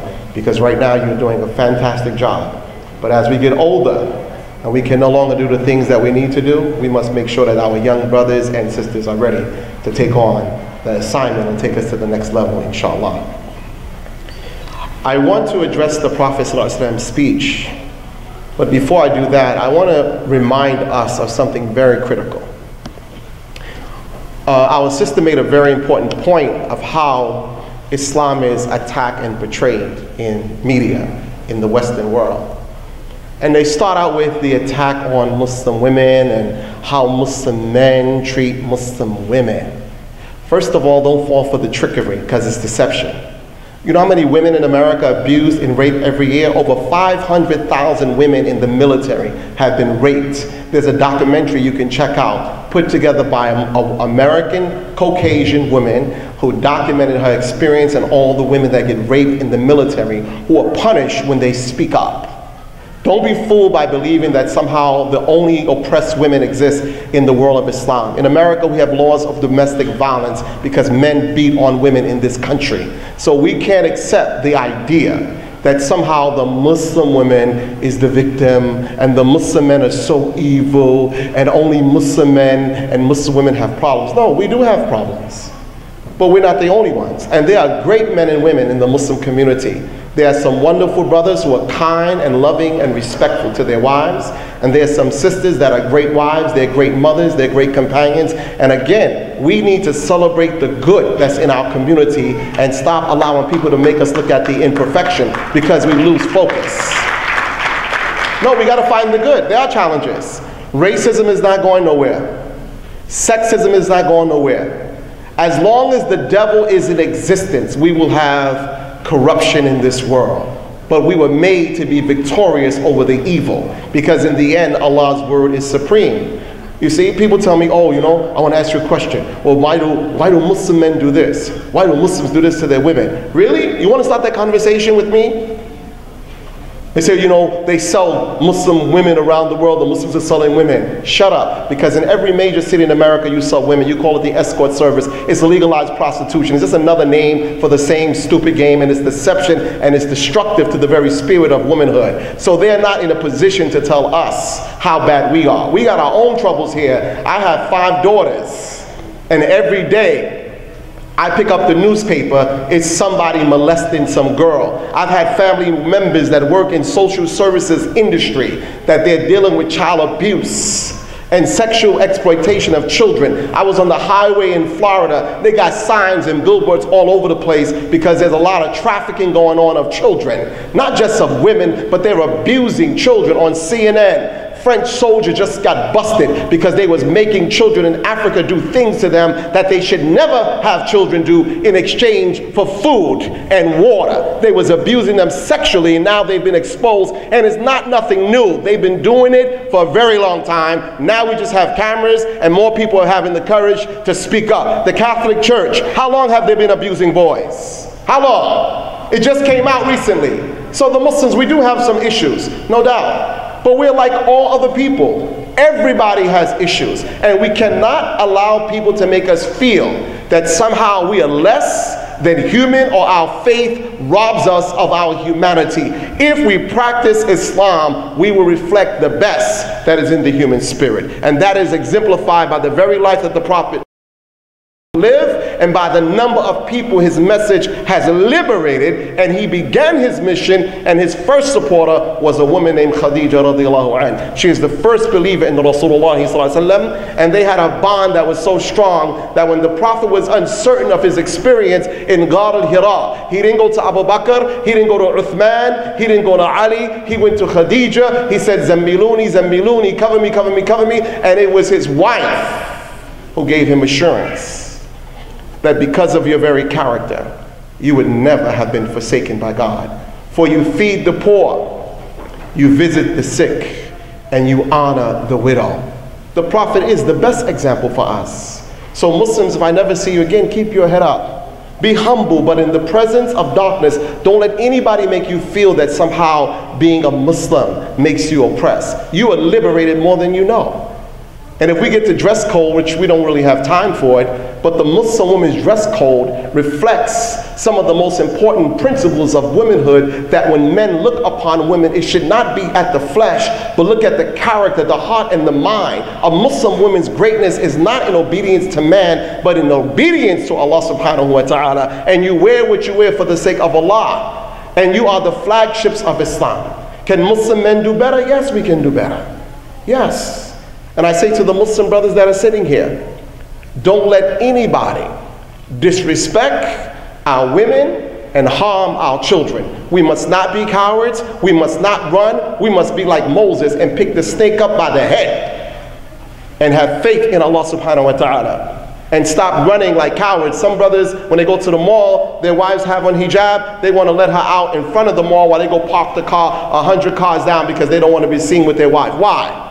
Because we are spiritually midgets, and psychologically we're allowing people to conquer our minds. I would recommend don't even watch the news no more, because nothing good comes out of it when they're blasting Islam. Just focus on your greatness and build a relationship with Allah and be the best human being you can be, and treat people the way you want to be treated. To me, the #1 issue in the Prophet's speech, and this is what I want to end on, the core essence of the Prophet's final sermon is justice. It's justice. Why are the people marching in Baltimore, Maryland? Justice.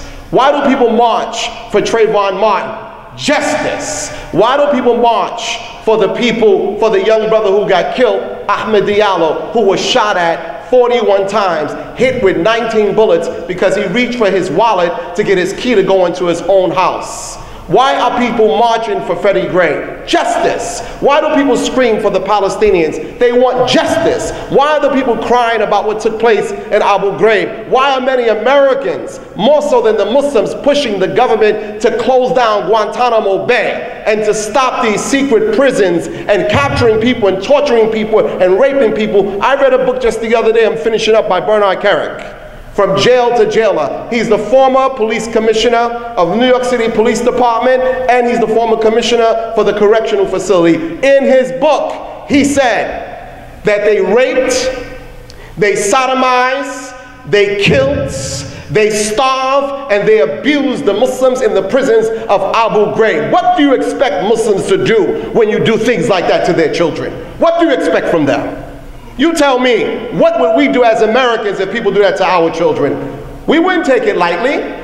So we have to strike a balance as Muslims and recognize that our community has some legitimate complaints against Western civilization. That we have been colonized and robbed of the language of our people. We have been taught to hate our religion and to hate ourselves and to think less of ourselves and try to aspire to be more like what I call a reflection of white supremacy. You may not like this part of my speech, but I want to keep it real with you because Muslim women are buying the cream. I think it's called Light and Lovely or White and Lovely. You know the cream I'm talking about. Fair and Lovely. Fair and Lovely. That is such a disgusting thing. That while they go to the tanning salon to get darker, you crazy enough trying to get lighter. You're not happy with who Allah has made you? I was going to, I'm just going to say it. ISNA has a magazine called Horizon. They got a chapter called Matrimonial Service. Ignorant brothers talking about I'm looking for a wife. She should be white with blue eyes and blonde hair. Well, that ain't the woman from your country. Because your women don't have blue eyes and they don't have blonde hair. Right? And she should be white. One brother said to me, brother, find me an American wife. I said, what do you mean about that? I just want to marry a white woman. Why? Because you think by marrying somebody white that you have a better chance at opportunities because the darker skinned people have been rejected and suppressed so long that we don't even feel equal to those who we stand in their shadow. It's a fact. We don't like to discuss it, but it's real. But I'm here to tell you something. Allah subhanahu wa ta'ala made each and every one of us in a beautiful way. And if you can learn to embrace yourself and love yourself and realize that Allah subhanahu wa ta'ala was wise in every aspect of your creation and celebrate who you are, not who they say you are, but who you know you are. And I will stand by this, that some of the best people in America are in the Muslim community. Some of the best students are Muslims, the best doctors, the best lawyers, the best engineers, the best mothers, the best fathers, and some of the best youth are in the Muslim community. And we have some of the brightest children that we should celebrate. We should spend less time on the youth that are doing wrong and spend more time on the youth that are doing good things. And you know how I learned that? A little girl came to me at ISNA convention one time. She said, Brother Abdul Malik, I want to talk to you. I said, yes, sister. She said, I like what you said, but I'm very angry with you. I said, why? She said, you talked all about the bad things that Muslim youth are doing. She said, but what about people like me? I said, huh? She said, I'm not doing any of those things. Am I not worth the conversation? And for that reason, 10 years ago, she changed my mind. I am not going to keep talking about the things that we're doing wrong, because we'll be here to the end of time. But Allah subhanahu wa ta'ala teaches us something, that we can be forgiven. Now in the Prophet's speech, he dealt with two areas, or three areas, that are crucial to human development and that reflect in the absence of justice that the human family lives in chaos and self-destruction. Number one, he focused on economic justice by talking about the danger and the evilness of riba, usury. John Perkins, who wrote the book The Confessions of an Economic Hitman, talks about how they put African and Asian countries in debt, to the point that they had oil, gold, or uranium, that those countries had to sign over their land to foreign corporations. And when those leaders refused to obey, they would be assassinated by secret organizations. You got to read his book, The Confessions of an Economic Hitman. You must read the book. Now, the Prophet talked about something that is definitely destroying the human family. He talked about the abuse based upon gender, the respect for women, Think about it, brothers. Every man is born of a woman. The greatest doctors, lawyers, kings, judges, prophets, messengers of God, revolutionary leaders, and warriors of our time, every great man and woman is born of a woman. It is true that Allah teaches us, or the history teaches us, that Eve was made from Adam. But do you notice? She was made from Adam, but all other creatures were born of Eve. Everyone else comes through the birth canal of their mother. Every one of us. So what would make a man think that he's superior to a woman? What would make a Muslim think something so stupid? I'm better than her. Why? I'm a woman. Really? So when your nose was snotty and your butt was dirty and you was hungry and couldn't feed yourself and your mother did everything for you that you could never do, we grow up as stronger men now and somehow the women are less than equal to us? That's not Islamic teachings. That's a cultural teachings that reflects the darkness of the days of Jahiliyyah. But if you study Islam, you will see that the Muslim woman has always been in the forefront, and they have always been in the shadow of the Prophet, making sure that the Muslims were victorious. When many Sahabas wanted to know issues relating to fiqh, they went to see the Prophet's wife, Aisha radiallahu anha. These are just facts. So no brother should ever think he's superior to women, and no woman should ever feel she's inferior to man or superior to man. But this has been a battle from the beginning of time. In America, for example, those that are campaigning, they're talking about equal pay, that women do the same job but get less money. Well, I thought we were very advanced here. What's taking so long? We talk about how Muslim women in the East or in Africa don't have access to the gates of power, but we haven't had a woman president after 44 presidents. What happened? You have Muslim women prime ministers that have been heads of state and who have led their country. So the Muslims are not as quote-unquote backwards as the world wants us to think. There's greatness in our community, and we need to find that greatness, organize that greatness, nurture that greatness, and shine that greatness upon the world without condemning anybody. Just put the light where there's darkness. The other thing the Prophet ﷺ spoke about, and I'll end, my time seems to go real fast. I started seeing all these signs quickly. But another thing the Prophet talked about, which the Quran already lays out. Bismillah ar-Rahman ar-Rahim. Ya ayyuhan nas, inna khalaqnakum min dhakarin wa untha wa ja'alnakum shu'uban wa qaba'ila lita'arafu inna akramakum inda Allahi atqakum. I mean, that's divine revelation. Allah says, oh people. You notice he didn't say Arab. He didn't say, oh Jews. He didn't say, oh white folks or black folks. He didn't say none of that. He said, oh people. Because everyone will identify with being a human being. He said, oh people, I've created you for male and female. I have made you into nations and into tribes. Let's stop there. Our difference is divinely ordained. The diversity is a reflection of the majesty of his creative powers. Allah don't want all of us looking alike. Can you imagine if all your children came out looking exactly like your husband? You'd be confused. Like, who's this? Oh, you're out. Oh my God. Imagine if we were all twins. All of us. It wouldn't be a pretty sight. At least not for me. You don't want to look like me. Huh? Maybe if I was whiter, you'd have a different opinion. How about not? But think about it, right? Allah said he made us nations to tribes. Do you know what tribe you belong to? Having an idea of your ethnic community is vital. For a Muslim, it's important to know who you are. Let me tell you this, and I know my time is running. Let me tell you how powerful cultural identity is. You need to study the history of the laws of slavery in America. You know when they brought a slave from Africa, it was forbidden to speak your language, forbidden to worship the God of your ancestors, forbidden to have any reflection of your cultural identity, to the point that they used to cut out the tongues of African slaves who they found speaking the language. They used to cut out the tongues of Native Americans and kill them if they spoke their tribal language and they wore their tribal customs. They shaved all their hair, filled their mouth with salt and pepper to warn the students and the children of native Indians that you will never again speak the language of your people, because when you lose the identity of self, you actually lose the identity of the living God that made you. Why? Because you will know more of the power of Allah when you know more of the power of yourself, because He's the giver of life and He is the possessor of all possessions, and He made you unique for a purpose. But if you don't want to be yourself, then what you're telling God is He was imperfect in your creation. There's power in being you. And this is why people want you to melt in the pot. I don't want to be anybody but me. And I don't care if the Muslims reject me because I got a suit and tie on, and I don't have a long beard, and I don't have a kufi. I can handle that rejection. That's not a problem.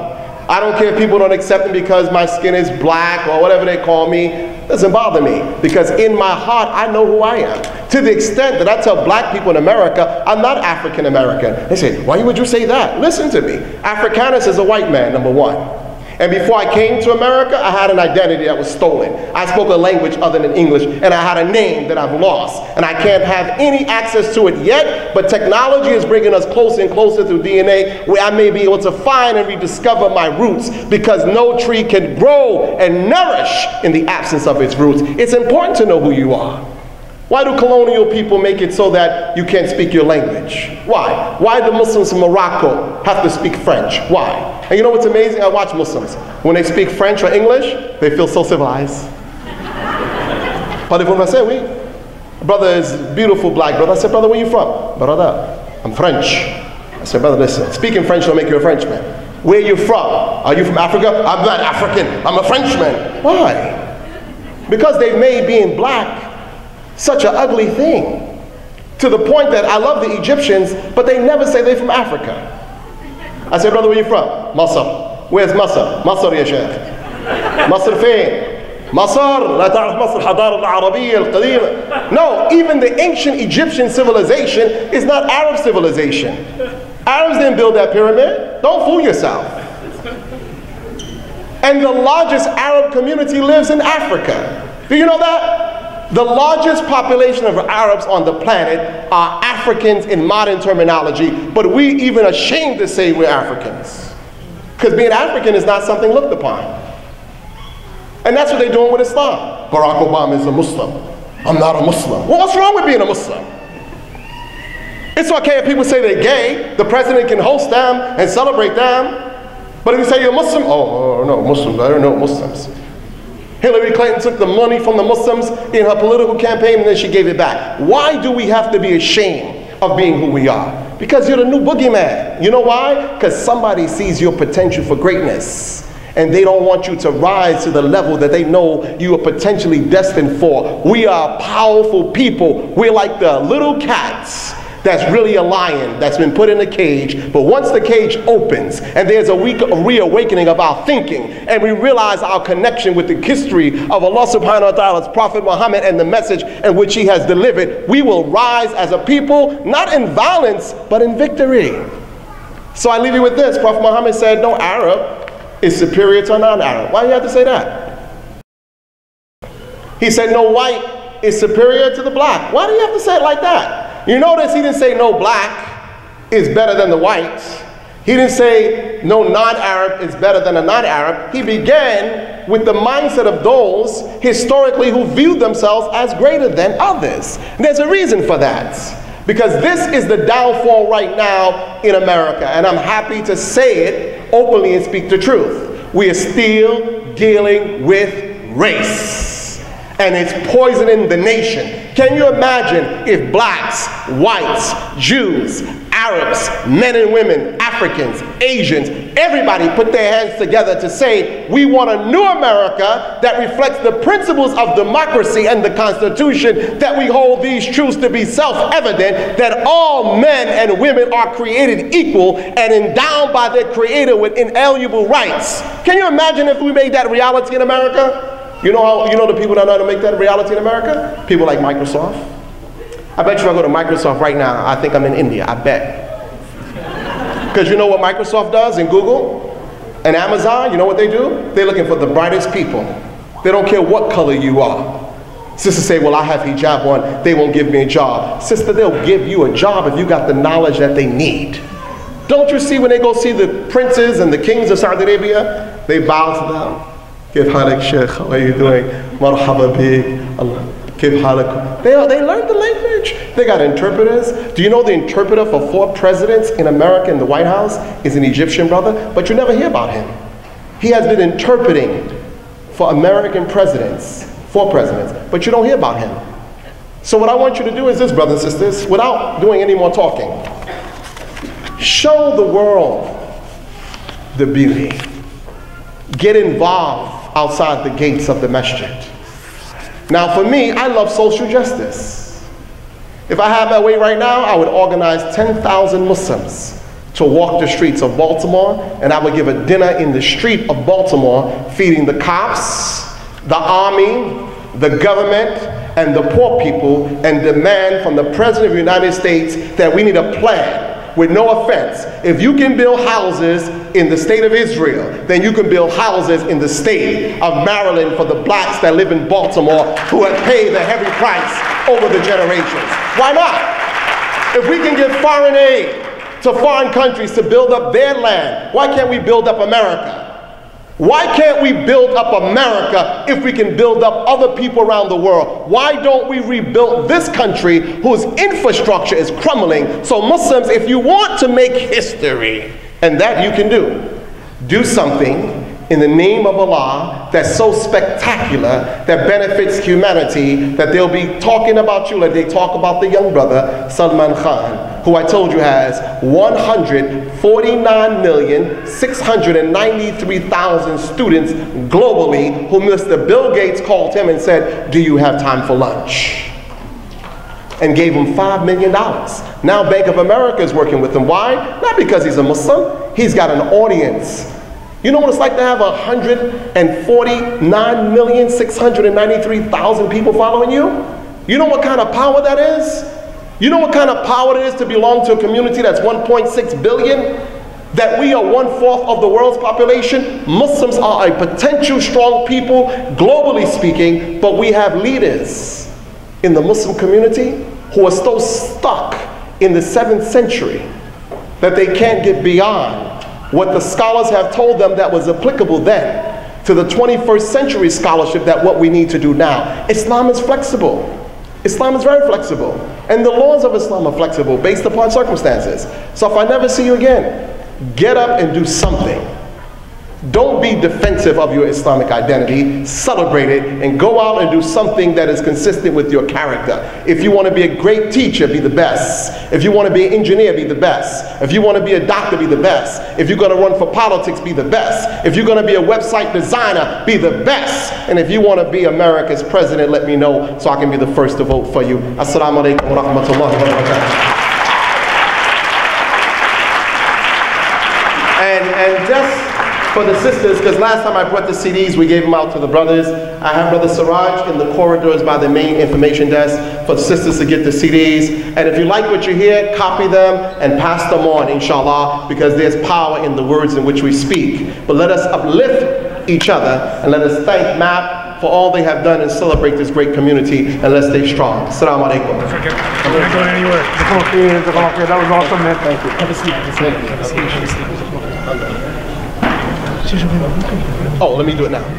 Assalamu alaikum. I have one request before you move. Where is it? Do you have one here? Yeah, we have, Lord. Let me see one. I need each one of you here.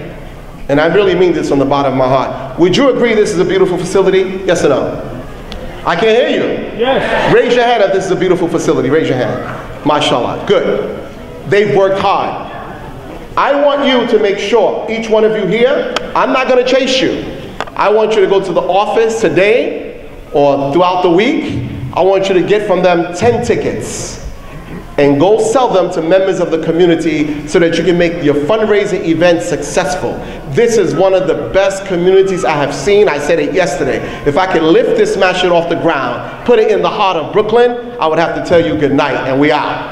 Because this is a great facility and you got great helpers. But make your fundraiser dinner successful. The tickets here, what's the ticket price on them, brother? That's all? How much? 25. How much is the ticket? $25 and then 10 for the kids. 25? Y'all giving food away. I feel like this is the Department of Social Services.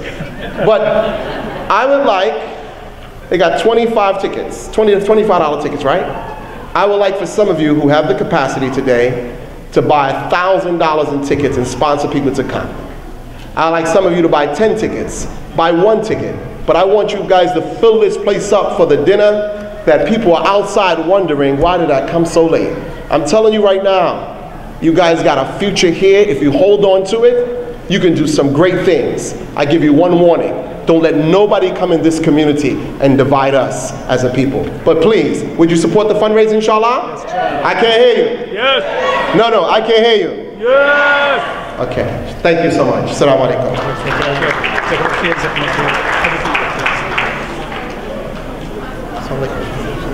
تفضل يا شيخ. تفضل.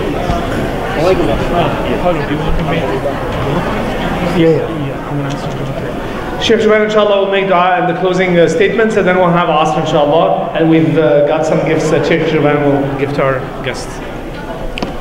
Alhamdulillah, hamdan yuafi ni'amahu fi mazid ya rabbana lakal hamdu kama yanbaghi li jalali wajhika wa azim sultanik. Dua, please. Alhamdulillah.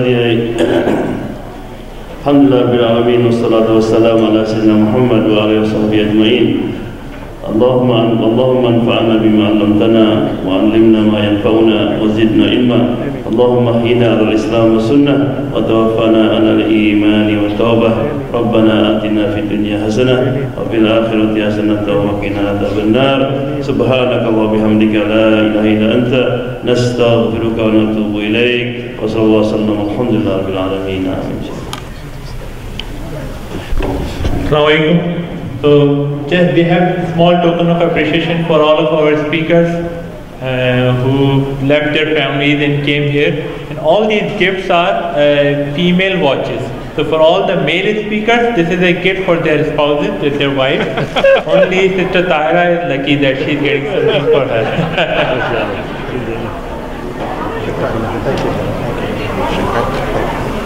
MashaAllah. I'll get some brownie points when I get home. Hopefully it's not that creamy.